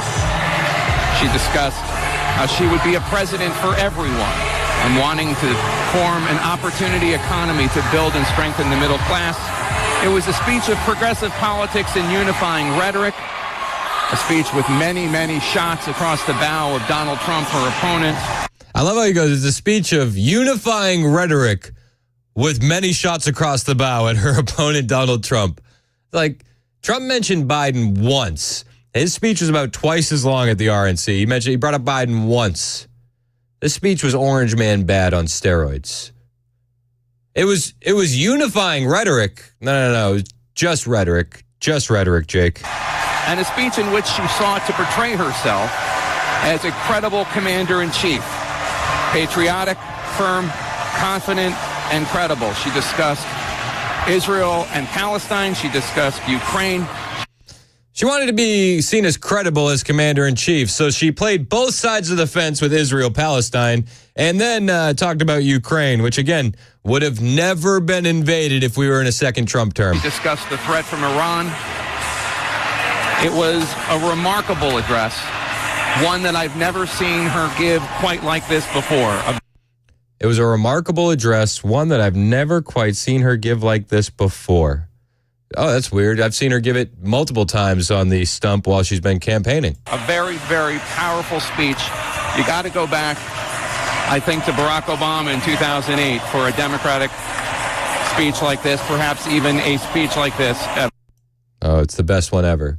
It's either just as good as Obama in 08, or it could be even better, according to Jake Tapper. Okay, maybe. What you know, I don't buy that for a second. Now, a lot of people are waiting today. Donald Trump is going to be live in Phoenix. The word on the street is that RFK Jr. is going to be joining him. That's going to be a unifying moment. That's going to be reaching across the aisle. The DNC didn't reach across the aisle at all. Not one bit. They really tried to galvanize their base, but half the base was outside protesting the event the entire time. How do you galvanize your base when half the base is protesting you? Steven in Paris wants to talk about the DNC protesters. What's up, Steve? How you doing, man? Hey, brother. Hey, man. Glad that that thing is finally over. Yeah, you're right, man. The protests really are worrying me because I don't think we've seen half of the worst of it yet. Because, I think her whole speech, the punchline to her whole speech was this slogan of "We're not going back." Yep. And I think the basis of that slogan right there is not just about the past or about whatever she's trying to indoctrinate into people's minds. It's going to cause people to rise up. It's infuriating people to the point to where we're not going back. So when they lose, they're going to have this whole "we're not going back." Plus all the illegals. I think she used it to kind of punchline on the illegal immigration. We're not going back. She used it for many different reasons, but it's going to be like something that we've never seen before. When they lose, all these people are going to be so infuriated, and all the riots, all the protesters that we're seeing now, all the riots. I'm going to say probably the night Donald Trump wins, the night of the election when it's over, we're probably going to see major cities burning. We're probably going to see people coming out of the woodworks with fire, with guns. We're going to see terrorists in those crowds. We may even see some bombings. You never know, man. But what they're doing is they're radicalizing their party, those followers, the younger generation, and all of the LGBTQ people, and all of the people that are like Maxine Waters, and all these old people that are still using race cards and all this. They're pretty much just saying we're not going back. I think that's her main punchline on that. You know what I mean? Yeah, no, I hear you, and I think maybe you're right. Maybe, and I appreciate your call, Steve. I think maybe you're right that we're going to see, if Trump wins, some chaos and some riots, and maybe things do have to get a little worse before they get better. But man, what's the other option? Seriously, it might get worse for a little while. But we got to do it. We got to do it. We need a guy in there that's going to secure the southern border, push for mass deportation, strengthen our military, restore peace around the globe, start no more new wars, like done with the forever endless wars. How many billions are we sending to Ukraine? It's ridiculous. Do we want to continue these policies? No. We got to move forward. I agree with that. But moving forward is Trump. Going back is a lot more of the same. It's 10:51 on Super Talk 99.7 WTN. My name is Chris Hand, and the election is kind of putting things up in the air, especially when it comes to your finances. And I got to give you a little programming alert on that. Paul Winkler is hosting the Investor Coaching Show tomorrow from 3 to 6. He does it every Saturday from 3 to 6. He's been doing it for over 20 years, and you can learn a lot on that show. I learned a lot from Paul before I got my show here. I would listen to that show. One of the things I learned is that Paul got his feet wet in the industry by studying under an economist who went on to win a Nobel Prize. He's an avid collector of financial planning designations. He has up to 8 now. So my wife and I, we work with Paul. Paul needs to make sure that I tell you, he wants me to tell you, that I get paid to do the commercials, but I don't get paid to be a client. I'm a client because I trust Paul and his team. They hold themselves the highest level of fiduciary status, and they don't work on commission. They really focus on education, though, and that education's huge because you never get that uneasy feeling of blind trust. So if you're uneasy about where things are going, especially during this election year, talk to Paul and his team. They'll really put you at ease. He's made me relax about my money. Like when all that stuff happened a couple weeks ago with the financial markets, I was very relaxed because I got Paul Winkler in my corner. He can do the exact same thing for you. Set up a 15-minute phone call today by going to his website, paulwinkler.com. That's all you got to do. Hit the website. You can start learning immediately. paulwinkler.com, paulwinkler.com. Populations of animals. I mean, think about the white-tailed deer and how when Ed started, and maybe even before Ed a little bit, they started, working to bring these populations back. And now we have these sustainable populations that we can hunt. Yeah. The story of the eastern wild turkey and what's happening with turkeys. So I would consider all these things great successes. The conservation efforts that have been worked on by the personnel for years. I would think that it's a great success story for our state. You're going to see some footage from an old film that was produced here at the agency in the Game and Fish days, and which shows some things like, the wife taking care of the animal that the officer, the husband, had to bring home to take care of, because they got a call, and times have changed. Now we have the rehabilitators that help out with that kind of thing. And thank goodness. We got to be really good friends with some of those little animals. And my first commission in 1972. Okay, yeah. At that time, it was a little different. The whole law enforcement world was different then. So anyway, we got the first commission in 1972 and worked all over the state. It was really great to be able to do that. Pretty much, you had one uniform. And I noticed in the movie too, everybody wearing ties. For years and years, you had to. If you wore a long sleeve shirt, you had to wear a tie. It didn't matter if you were doing enforcement or sailing a pond or whatever you were doing. You had that tie on. Oh wow! Wow! And then everybody looked forward. There was one date, and it kind of moved. But generally around April the 1st, you switched from long sleeves to short sleeves, and you didn't have to wear a tie. And everybody's going, "Come on, April 1st."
70 people burned out of their homes in Middle Tennessee. Reports say Secret Service agents being placed on leave. A clear sign that interest rates will be coming down soon, and the federal government going after landlords. Coming up at 11 on Super Talk 99.7 WTN. There's an interesting rumor going around online about why those Secret Service agents were placed on leave. And I sent a text to our friend Susan Crabtree from Real Clear Politics to get her thoughts on it. I'll bring you the rumor, as well as if I get a response from Susan, her take on it after the break. Also, after the break, I have audio from Nicole Shanahan, the VP running mate of RFK. RFK is expected to make an endorsement of Donald Trump today. She had some not so nice things to say about Kamala Harris. We'll bring you that. Also, waiting patiently on the line is our good friend, Matt from Smyrna. And he wants to give his take on the DNC, and he also wants to respond to a previous caller who said if Trump wins, there could be protests and riots in the streets. So Matt from Smyrna is going to join us to give his other side, as he often does. Looking forward to that. It's 11 o'clock on Super Talk 99.7 WTN.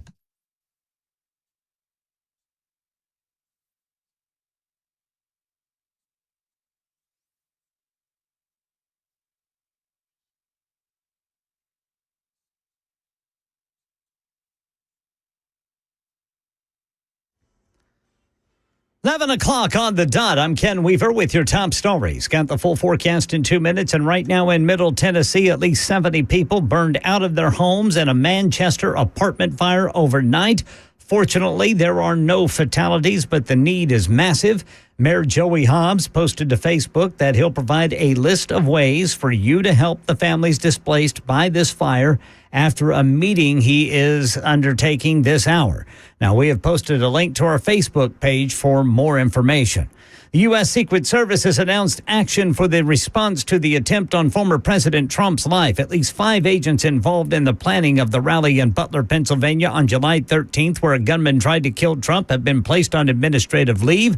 This, according to 2 sources familiar with the information, or rather the situation, according to ABC News. These officials are still working, but not allowed to be involved in anything operational, including the security planning, according to these sources. According to ABC News.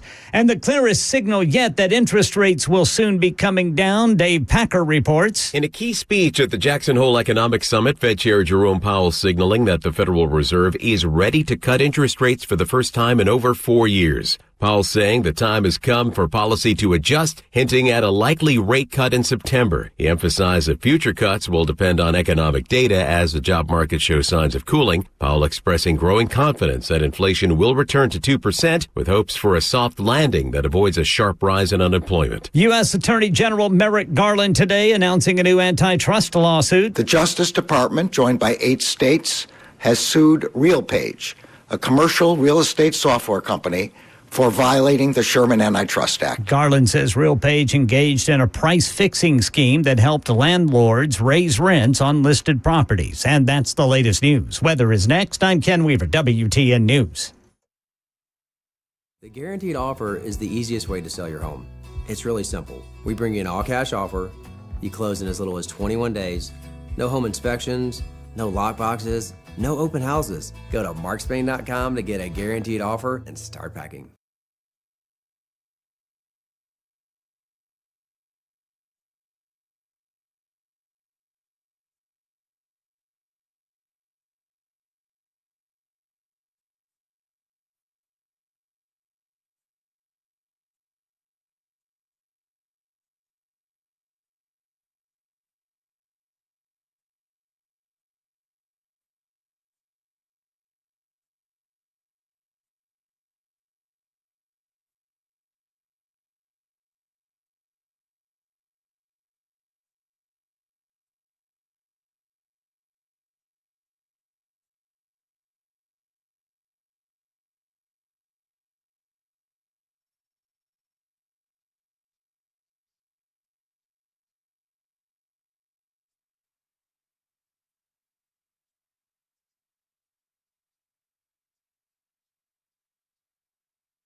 11:05 on Super Talk 99.7 WTN. My name is Chris Hand. Thank you for joining us today.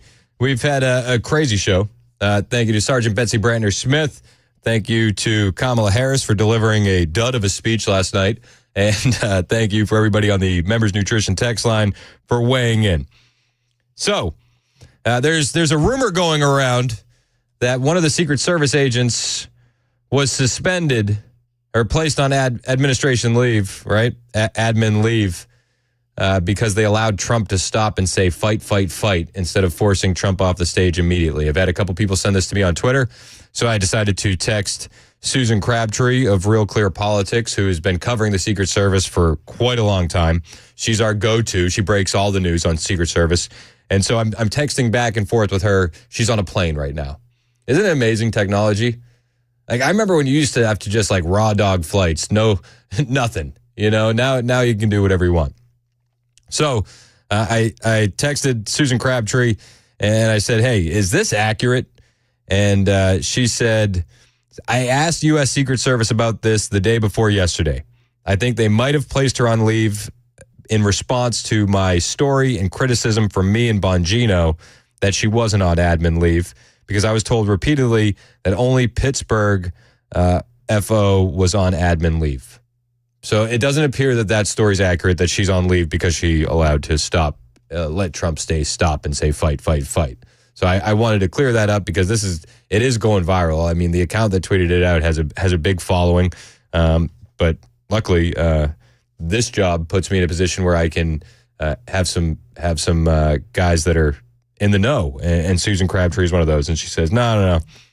She said she's reported on that site agent, the woman on the Trump detail. She's being investigated for posting videos and pictures to her social media from Mar-a-Lago and other assignments. So it's completely unrelated to allowing Trump to stop and say fight, fight, fight. So that's good. That's good news. It wasn't a political decision. Now, the moment you've all been waiting for. Matt from Smyrna, we had a caller earlier, and Steven said he's worried that there's going to be riots and protests if Trump wins. I understand those fears. Matt from Smyrna disagrees. What's up, Matt? Hey, Chris. How you doing, man? I'm good. First of all, we all know that Steve is an idiot, number one. Well, no, I like Steven. I like Steven a lot. Well, of course, and this is the problem. The reason why I called is because you allow this. I like a lot of what? That you allow that type of rhetoric. I allow that type of rhetoric? What do you mean? The DNC guys, they literally, dude, hold on, time out. There was literally, I have friends that were covering these protests, pro-Palestinian, pro-Hamas protesters outside the DNC, quite literally surrounding cars last night. Like my friend Kalen Dalmeda has footage of this, where he had to tell a guy, get back in your car before these guys beat you up. There's too many of them. You got to just let it go, man, because somebody threw a rock at this guy's car when he refused to stop to the protesters in the street. All right. So that's a state issue.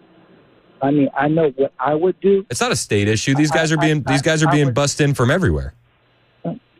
Again, that you have no facts from that.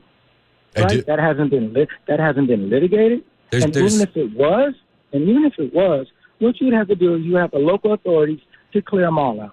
Buddy, there's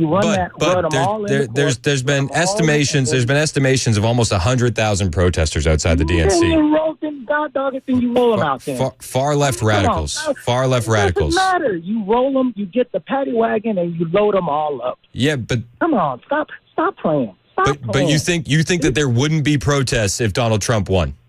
Look, what I'm saying is that I have lived through the Carter administration, Reagan administration, that when Bush beat Gore and everybody was upset, life continued.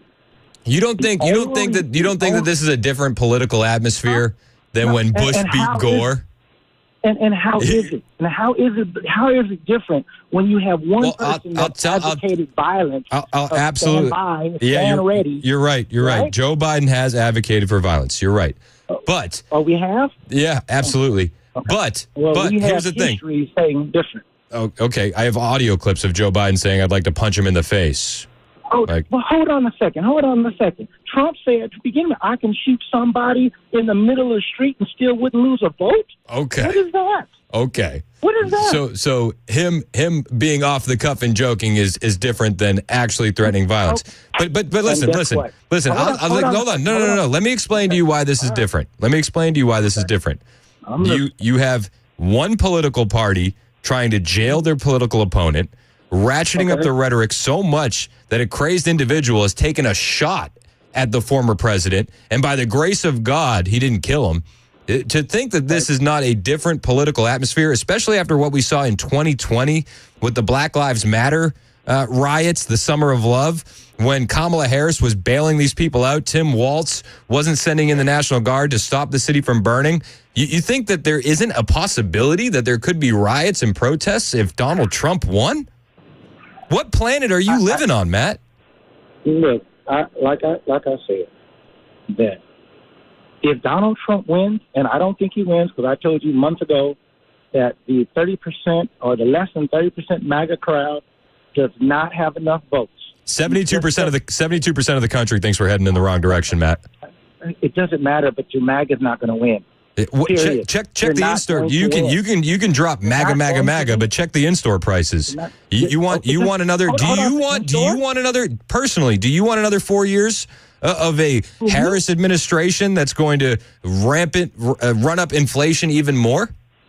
Run up inflation? Hold on. I pay $2.97 for gas. My eggs are less than $3. And when your eggs are less than $3, how many eggs are you buying? 2 eggs? No, I'm buying 24. Bud, no. Right at Kroger. No, I got a family of 4. You get 18 eggs, man. Organic eggs, it's like $7. Okay. Oh, how many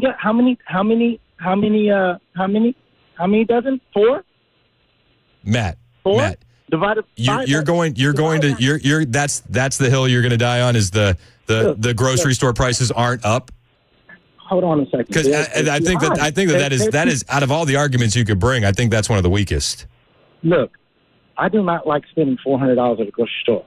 But you are under Biden-Harris, and it will continue under Harris-Walz. And I also understand. And when you bring up gas prices, $2.97, Trump left office, it was $1.87.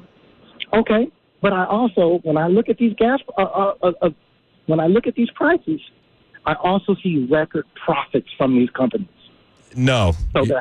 So you're in favor of communist price gouging? Yes, you want price controls? What I am in favor of is a fair price for fair goods. That's a hot take, Matt. That's a hot take, Matt. You know that grocery stores operate at like 1 to 2% profit margin, right? Mm-hmm. And you understand that costs are going up because energy costs are going up, right? Energy costs, probably. I'll give you that. Can we do better? Yes, we can. But here's the thing about but is you're doing better is voting for Harris. My doing better is because I don't have Harris that will put people in position of power to keep their narrative going. See, Donald Trump gets in. Look, he already had a chance to do it once. He didn't do it. What do you mean he didn't do it? What do you mean? That's so crazy, man. That's such a soft take, man. You know, let me ask you this. I got one question to ask you, then I got to go to work. Look. I know everybody's got to work. We're all working like 2 jobs now under this economy. If Donald, you can agree that if Donald Trump would have took the L in 2020 and said, "Okay, guys, I lost," and walked away, in 2024 he wins every state. Oh, there's no question. When didn't he walk away? When didn't he walk away? He didn't. He said that he won the election. To this day, he didn't win no election. You know what? It reminds me of Stacey Abrams in Georgia. It reminds me of Hillary Clinton pushing Russia. Matt? She's not the president. This is the president of the United States, the former president of the United States, who has to be higher. If you think the 2020 election was on the up and up, I have oceanfront property for you in Arizona. Well, guess what? The Supreme Court said it was. And the Supreme Court? No, they didn't. The Supreme Court didn't even hear the case. Really? The Supreme Court didn't even take the case. That's right. Because 70 courts around the land, 70-0, if one of those courts said, yes, there's fraud, yes, we can look at that. They didn't even investigate it. And you don't even have to get into the fraud, Matt. You can look at the fact that they suppressed the Hunter Biden laptop story.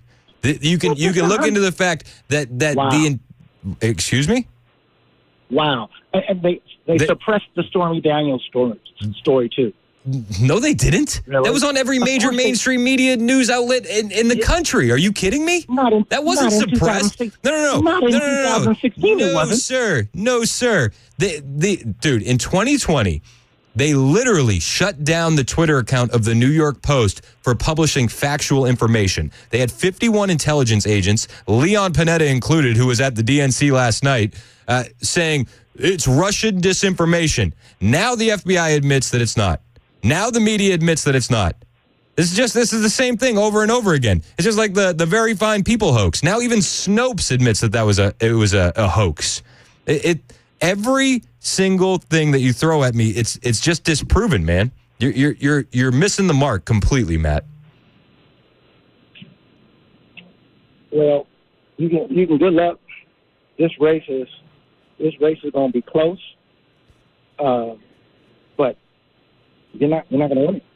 I disagree. I'll agree. I'll agree that it's gonna be close. It's gonna come down to the wire. Can't wait to see what happens at that. Can't wait to see what happens at that debate, Matt. Can't wait. I can't wait either. Yo, hey, if we end up having a debate party, you want to come? If I'm not working, I might show up. I'll save you a seat in the front. Oh no, I'm gonna buy you a drink because you're gonna need it because you're gonna have a. I don't drink. I don't drink. No, you're gonna start after that. No, I'm not. No, I'm not. You guys said the same thing before the Biden debate. You guys said the exact same thing, and we saw what happened there. We saw what happened. That debate ended a presidential candidate, Matt. We're gonna see it again. We're gonna see it again. Get hype. Biden handlers need to be fired because that was ridiculous. Handlers, exactly. No. Handlers. And the Biden, you're right. Biden has handlers, Matt. And you know what? Kamala Harris does too. Kamala Harris is as much of a puppet as Joe Biden is. And she is too stupid to even understand that she's being used. But hey, that we'll find out. We'll find out in real time. She hasn't taken an interview. She hasn't given a press conference since she became the candidate. How many votes did she get, Matt? It doesn't matter. That's not the rules. Okay. You got to follow the rules. Oh, it doesn't matter. You got to follow the rules, unless the Democrats want to change them, right, Matt? It doesn't matter. It's already stipulated. If that particular situation happens, you roll them over. That wasn't something that was created last week or last month. That was already in the rules. So you can't. September 10th. Argue that. September 10th. If we end up locking down a debate party, I definitely want you there. Hey, what day is that? September 10th. No. What day? What is the day? I don't know what day of the week it is, but I know it's the day after the 9th. Right. Stay up by my house. Okay. So I will put a star on your calendar. Put a star on your calendar. I'm serious. I'd love for you to be there. All right. All right. I'm gonna be there. All right. Matt and Smyrna, everybody. he's one of my faves. You know what? To his credit, Matt is wrong, but Matt always calls back, and I love him for that. I really do. Dave in Smyrna has a response to Matt in Smyrna. He's not your neighbor, is he, Dave? No, he's not. This is your favorite Hebrew, Dave. Oh, my Hebrew. What up, Dave? What's going on, man? It's been a while. What are your thoughts on Matt's call? Yeah, your boy Matt is. He needs to quit going to Illinois for that recreational cannabis, man. Bro, put the joint down. First of all, I don't know what planet he's living on, what grocery store he's shopping in, or where he's getting his gas. But I know my prices on everything have gone up. And if you're readily admitting that we can do better on energy, yet you're still willing to vote for the bimbo Bolshevik, it sounds like the problem is yours, not anybody else. Amen. And furthermore, for somebody to, and this is mainly the reason I called, for somebody to blithely discount the literal, blatant anti-Semitism on the left nowadays. Like, they don't even bother to hide it. I know it. It's the same Democrat Party with the anti-Semites that it was under FDR when they turned Jews away and they sent them back to Europe. It's no different. And for anybody to sit there and blithely just discount that out of hand, you know what? You're complicit. 100%. You're equally as complicit. So, Matt, bro, if you're still listening, good job. You're complicit in supporting Hamas, just like the rest of your party. Absolutely. Congratulations. This is why you're my favorite Hebrew, Dave. I appreciate the call. It's 11:21.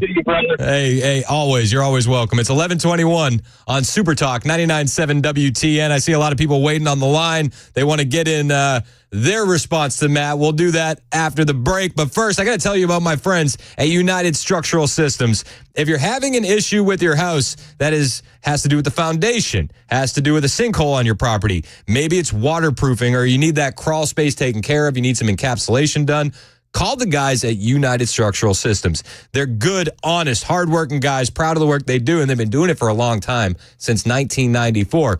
That's why they have 25,000 satisfied customers. And when they come to your home, they're going to come with a custom solution for you. They'll take a look, see what's happening, see how to fix it. It could be something small. It could be something big. But if you're noticing cracks in your basement floor, wet basement walls, water in your crawl space, cracks in your foundation, the dreaded cracks in the brick, don't hope it's something small. Call USS today, because those small problems can become big problems if you ignore them. USS will come to your home, create a custom solution, and they won't leave until the job is done and you're satisfied. Call them today at 615-488-7855. That's 615-488-7855. Online at USSTN.com. Hey, what's up, guys? This is Matt Murphy for Members Nutrition. I want to tell you about the Members Nutrition difference, and I want to encourage you to go over to the Members Nutrition website. Number one, they believe at Members Nutrition that they can sell vitamins and supplements at a lower cost point, and they're doing it every single day at membersnutrition.com. Number two, they want to make these products right here in the United States of America, not from some overseas company, and they do that every single day. I encourage you to go to membersnutrition.com. You'll get 50% off your purchase price at checkout. You don't have to put in any codes. Just go to membersnutrition.com. Once again, membersnutrition.com.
Help is needed for dozens of Middle Tennessee families displaced by a fire. We've got the details at 11:30 on Super Talk 99.7 WTN.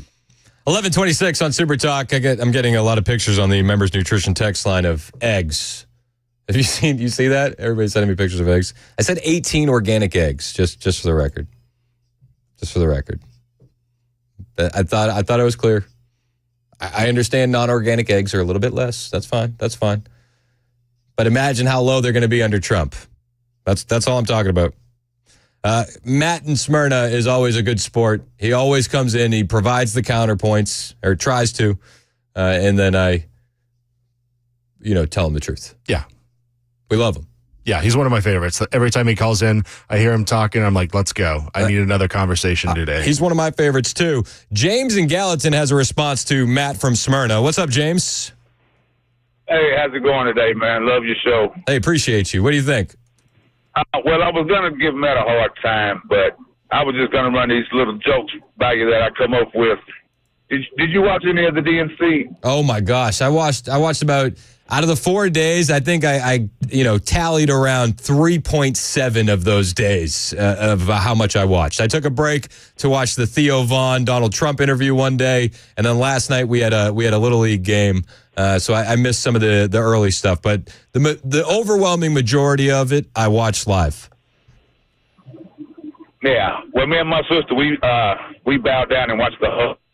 I didn't realize that Seinfeld wrote the entire DNC. He wrote all those speeches because it was about absolutely nothing. None of them said anything. Kamala Harris, all she was talking about was her family, and her mother said this, her mother did that. But it was just a big joke to me and my sister.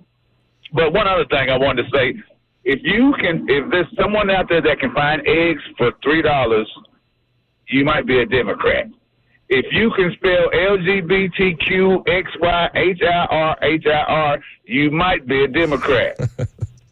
If you can go to a restaurant and walk in any bathroom you want to, you might be a Democrat. And if you vote for Kamala Harris, you are worse than a Democrat. You crazy. Yeah, you might be a communist. You might be. I just want to run that by you. But as far as Matt's concerned, Matt, man, I hope you keep reading and keep searching, because we laugh and giggle just to not cry, because this is so important. Amen. I mean, I'm nervous. I'm really nervous about this election, and there will be protests one way or another. That's just a given. That's just the state. Somebody's got to be mad, and I just hope it don't turn into a civil war. But there will be protests. But we need to get these people to read more. I'm a barber in Gallatin, and I challenge all my clients to just read and tell me something that you learn next time I cut your hair. And there's been a few people that are like, yeah, that Kamala Harris is crazy. When a couple of guys learned about what she did when she was a district attorney in San Francisco. Yep. I mean, she had the work crew. I don't know if they were working on her house, but she kept them guys over their sentence, and then she suppressed that evidence of the guy on death row. And there's some people in San Francisco that will kill her on sight. Yeah, it's crazy, man. It's crazy. Hey, I appreciate your call, James. Thanks for listening. And all right, have a good one. Hey, man, you too. God bless. And I will say this. Matt listens, man. We'll turn him eventually. I do believe that. Hey, on the way, I do want to get to these comments from Nicole Shanahan. She is the VP choice of RFK, who is expected to end his campaign today and endorse Donald Trump. She has some words of warning for Kamala Harris, why she's so dangerous, and we'll play it for you after the news on Super Talk 99.7 WTN.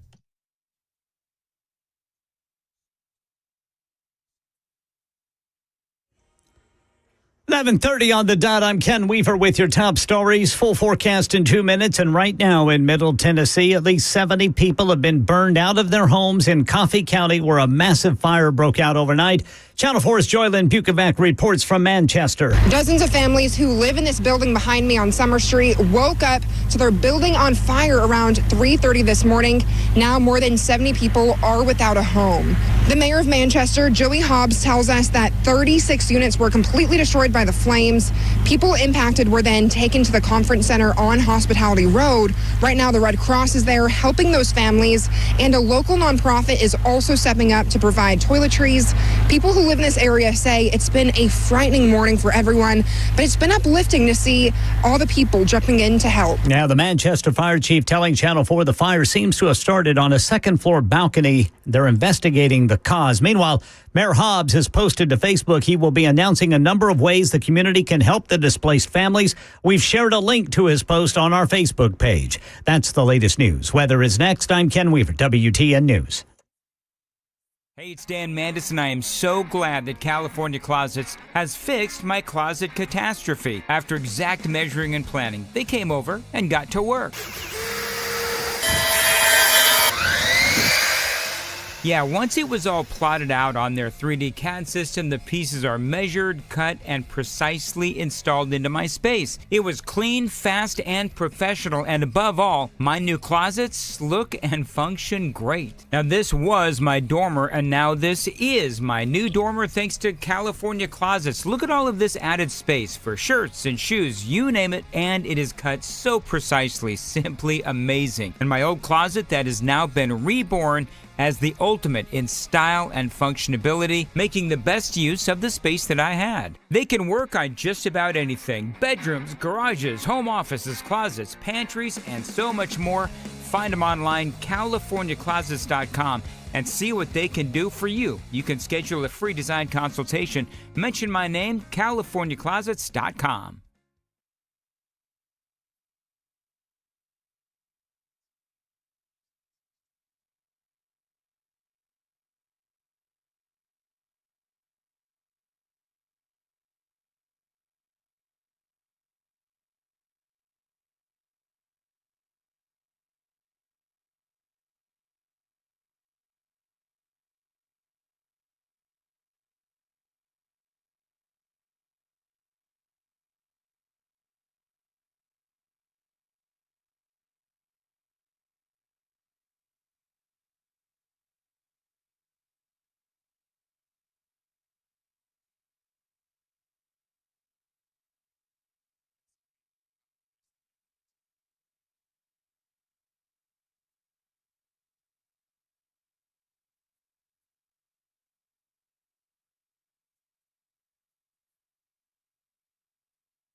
when it comes to Kamala Harris, obviously she's been VP the last 3.5 years. What was your favorite accomplishment of hers as VP of the United States? Honestly, I can't answer that question. You know, honestly, that's a good question. I can't really say specifically. I can't, I'm humble there. What do you guys think? I can't think of anything, specifically. I don't know. Sorry. It's more about she just represents, I think I like what she stands for and how she conducts herself. What's your favorite accomplishment of hers as vice president? I don't know. I haven't really been following politics. She worked on women's issues. I think for women in productive rights, a man taking away our productive rights and our reproductive rights, you have no idea what you're doing. You know what I mean? So Reproductive rights, is abortion a big issue for you? No, just in general, reproductive rights. Reproductive rights, how I should utilize my body. Those are Kamala Harris supporters. Can you name a big accomplishment of Kamala Harris? Well, not really. Not really. Super Talk 99.7 WTN. My name is Chris Hand. It's 11:37. Kamala Harris. It's a campaign run on vibes and hiding. That's really been what their strategy is, and I don't think it's working. And I definitely don't think it can work long term. She's going to have to give an interview. She's going to have to do a press conference, and there is a debate on September 10th, which is a Tuesday. I hope we have a debate party just so Matt from Smyrna can show up. Everybody needs to be on their best behavior if that happens. Yeah, we need to bring everybody together under one roof, united. But people need to wake up to what's happening with Kamala Harris. It seems like the RFK campaign is waking up. It seems like he's going to drop out today and endorse Donald Trump, which is fantastic. Fantastic. Because, he doesn't really have a chance, and we would love that endorsement to make a unity party. I think that would be great. I think one of the things that the RNC has done really great is reaching across the aisle. Newt Gingrich said it last night. You look at the DNC, and it's Bill Clinton, Barack Obama, Michelle Obama, Nancy Pelosi, all the old guards of the Democrat Party are still there. You look at the RNC, and it's new faces, new names. There's no former presidents, no former vice presidents, new people. New energy. That's what we need. Not more of the same. Nicole Shanahan is the VP choice for RFK as of right now, until the campaign has ended later on today. But she was on the Adam Carolla show, and she warned why Kamala Harris is so dangerous. She said this is communism 101. Why is Kamala Harris sort of dangerous to you? I think Kamala Harris is dangerous to me because she is the ultimate puppet for an organization that has, I believe, since President Obama, not actually run real people. Well, I think that you could say, well, I think Obama wasn't a real person either. At least I don't. He felt very Manchurian candidate to me. But, all right, well, let's give her that one. They haven't run real people since Obama. Mm-hmm. They have selected amongst a very small group of individuals that they can control and dictate policy over. Yes. I don't think Kamala Harris is somebody who will sit here and tell you how she feels. I think that human capacity of hers has long gone. Yes. I think that what she now represents is corporatism. Mm-hmm. She represents a huge amount of cronyism, and I do believe that she is using messaging, and this is the part that worries me the most, is that she uses messaging in a way to get populations of young, unknowing, innocent people to join her on these false virtue signal ambitions and actually take on policies that will eventually really hurt them in the future. I think she nailed it. And you look at a guy like Matt from Smyrna who's saying, yeah, we could do better on energy, but he can't vote Trump. Like, that's exactly what she's saying right there. You're taking people and you're selling them messaging in such a way through virtue signaling ambitions that you're going to take on policies that will eventually really hurt them in the future. But you don't want to be called any names, and you don't want to look at the reality of the situation. She nails it. Later on this afternoon, it is expected that RFK is going to be endorsing Donald Trump, dropping out of the presidential race, and trying to build something new with Donald Trump. I'm here for it. I would love to get RFK in charge of some three-letter agencies, be it the CIA or the CDC or the NIH or Health and Human Services. I think he could do a lot of good. I think he has a lot of crazy ideas too. But I think that if you channeled him in the right direction, down the right path, he could be an agent of good. He could be. Just me. A lot of calls. Still want to get to Bob on the road. Wants to talk about Kamala. What's up, Bob? Hey, Matt. How you doing, Matt? I'm good, man. How are you? Pretty good. When she came on last night with her thank you. Good evening. Good evening. Oh, is it good evening? Okay. Good evening. I swear to God, it sounded like Gomer Pyle. Oh, my gosh. Good evening. It drove me nuts. She said it like 15 times. And it's exactly what I was thinking. Yeah. And she's kind of hard for me to listen to in the first place, but yeah, I just couldn't handle that. And it's like, there's Gomer. That's what I was thinking. You nailed it. So disingenuous. I appreciate the call, Bob. Brian in Madison's up next on Super Talk. What's up, Brian? What's up? What's up, brother? I need to speak to Matt. Can you hook me up so I can talk to him? I know you did a great job, but I would tell him in no uncertain terms that, I hate to say this, he's probably listening at work. He's got a real job, like he says. He's a ding-dong. He needs to figure this out. He kind of sounded like he was a little scary. And I'm not afraid of the Republicans going up against the Democrats. I'm not a Republican or a Democrat. I'm kind of a libertarian, I guess, like Brother Matt with a small L. Yeah. But what kills me is the sound bites you're playing are the best, because here's what they sound like. They ask a question and then they go dead, and you just let them do it out, and it almost is like you're doing it. You're putting the gap in there. Yep. It's the best. Yeah, I love Keep it. doing it. Hey, Keep up the good work, brother. Hey, appreciate you, Brian. Thanks for listening, man. Kamala Harris, listen, she's got a lot of policies that she wants. One of the big themes of the DNC over the week was we can't ban books, which is, of course, pornographic books in your kid's school library. That's what they're talking about. Danny in the borough has been patiently waiting to discuss the porn in the libraries. What's up, Danny?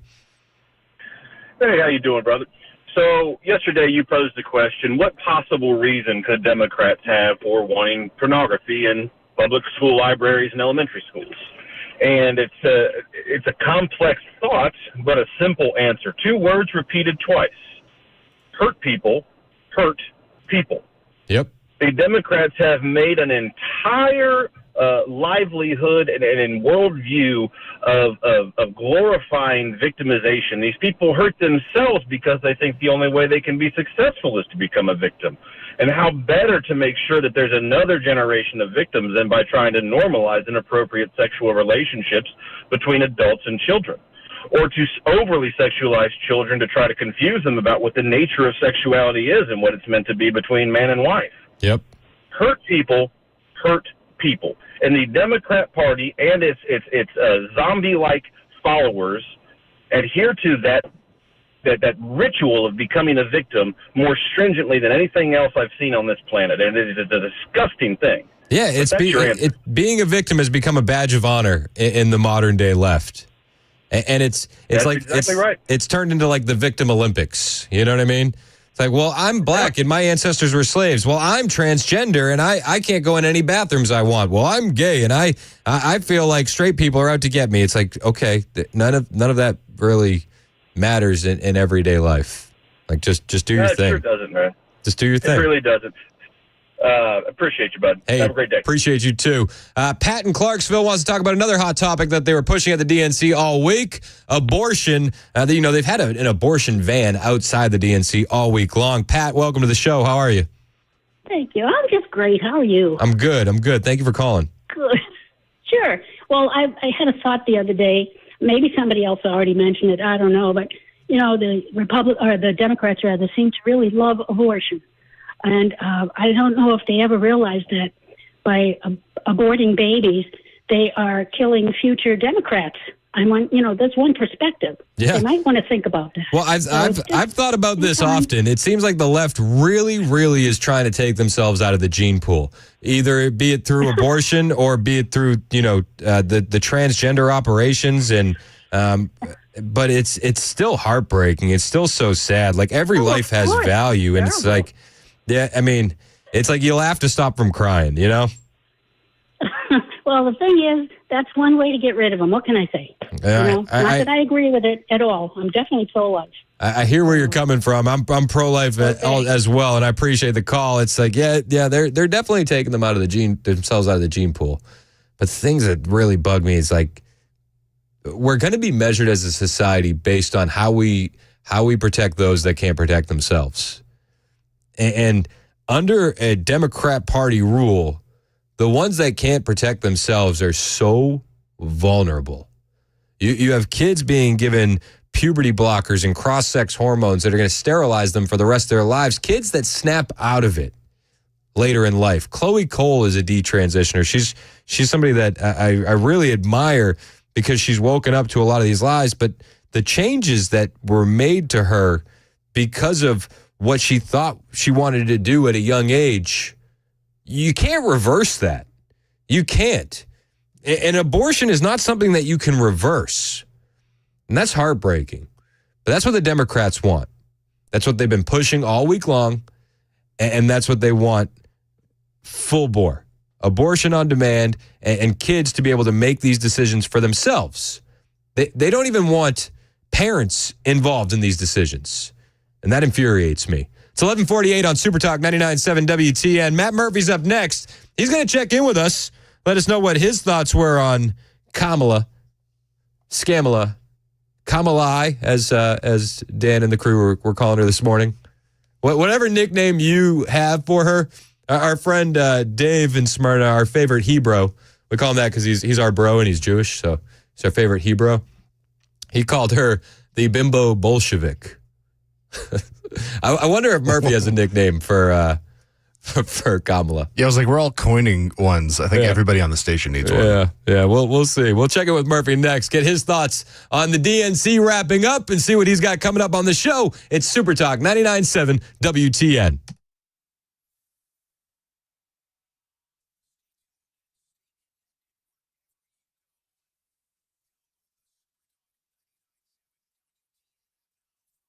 Populations of animals. I mean, think about the white-tailed deer and how when Ed started, and maybe even before Ed a little bit, they started, working to bring these populations back. And now we have these sustainable populations that we can hunt. Yeah. The story of the eastern wild turkey and what's happening with turkeys. So I would consider all these things great successes. The conservation efforts that have been worked on by the personnel for years, I would think that it's a great success story for our state. You're going to see some footage from an old film that was produced here at the agency in the Game and Fish days, and which shows some things like, the wife taking care of the animal that the officer, the husband, had to bring home to take care of, because they got a call, and times have changed. Now we have the rehabilitators that help out with that kind of thing. And thank goodness. We got to be really good friends with some of those little animals. And got my first commission in 1972. Okay. Yeah. At that time, it was a little different. The whole law enforcement world was different then. So anyway, we got the first commission in 1972 and worked all over the state. It was really great to be able to do that. Pretty much you had one uniform. And I noticed in the movie too, everybody wearing ties, for years and years. You had to, if you wore a long sleeve shirt, you had to wear a tie. It didn't matter if you were doing enforcement or sailing a pond or whatever you were doing, you had that tie on. Oh, wow. Wow. And then everybody looked forward. There was one date and it kind of moved. It was generally around April the 1st. You switched from long sleeves to short sleeves and you didn't have to wear a tie. And everybody's going, come on, April 1st.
It's 11:55 on Super Talk 99.7 WTN. Me and Murphy were talking baseball.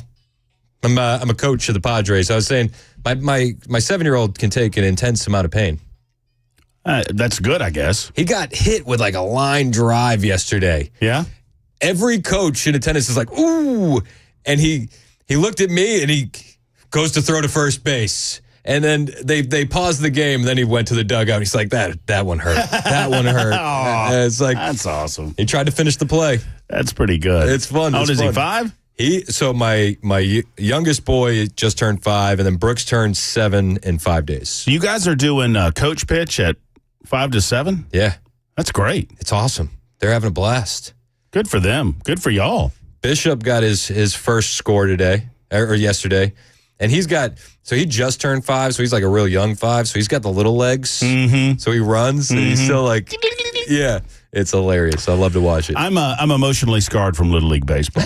And I'll tell you why. Because I was on the Sisson Realty team. We won the championship. I was the pitcher, and it was like the automated pitching machine. So I was just the kid that stood on the pitching mound. Yeah, that's what Brooks was playing pitcher. So I was playing pitcher. The coach is pitching, but he's playing the position. Defense as pitcher, yeah. Right, and at least for our team, that was where they put the kid that really wasn't that very good, which was me. But so I didn't understand. So we go through the season. Like the third game of the season, I get what I feel like is a home run. I hit the ball into a gap. I ran to second base. These kids are fumbling and bumbling around. I go to third. The coach says, go home, go home. I go home. I went from home plate to first base to second base to third base to home plate. It's a home run. Yeah. So at the end of the season, so I'm a kid. I don't understand errors. I don't understand scoring. I don't understand any of that. All I know is that I get my card that has my stats on it at the end of the year. And I got no home run. Oh, that's very disappointing. And I was not happy at all. I was not happy at all. Years later, I realized that Ms. Mogish was right. She was the statistician. I love it. But I blamed her for years. They put Brooks on the pitcher's mound because he's unafraid. Brooks is nuts. That's awesome. He just takes it. You get well. I took one to the net. Did you? Yes. He cracked his head open, not big, but he had to get a couple stitches when he was like 2 or 3. Yeah. And as they're giving him stitches, he laughed. He's laughing. I was like, he's built a little different. It's a non-dad asking a dad a question right now. But as a dad, are you like, okay, I've either got, a tough kid or a psychopath. I got to figure it out. I'm leaning towards tough. It's funny. They said to me, like right before they give him stitches, awesome. They said to me, they're like, how's he going to take it? I said, he's pretty tough. I said, but that could mean one of two things. Either we're going to need a couple more guys to hold him down. Right. Or he's going to be fine with it. He laughed through the stitches. Good for him. And we're doing more dad stuff this weekend. Got a big sleepover tonight. All the girls. My oldest is bringing all the girls. And we got a mechanical bull. What? We're going to have 10 girls at the house. We rented an inflatable mechanical bull. Only in Music City, baby. And then we're going to get Slick Pig. So we're bringing the barbecue. Okay, okay. It's a Murfreesboro staple. How many females are going to be in your house? Like close to 10. What age? Like right around 10. And you're staying? This time I am. But I'll be hiding upstairs with the boys. Yeah. Come 8 o'clock, we're retreating to Batman. That's right. That's a great plan. Yeah. Let's go upstairs, kids. What do you got coming up on the show, Murphy? We're going to break down as everybody's doing the DNC. I thought they missed the mark and missed the moment last time. And forget all the lies that they told throughout the night. I thought it was much smaller than it could have been from a presentational standpoint. And I think that's just, you're missing the mark. So we'll talk about a little of that. Murphy's in next. It's 12 o'clock on Super Talk. Have the best weekend. Thank you for tuning in.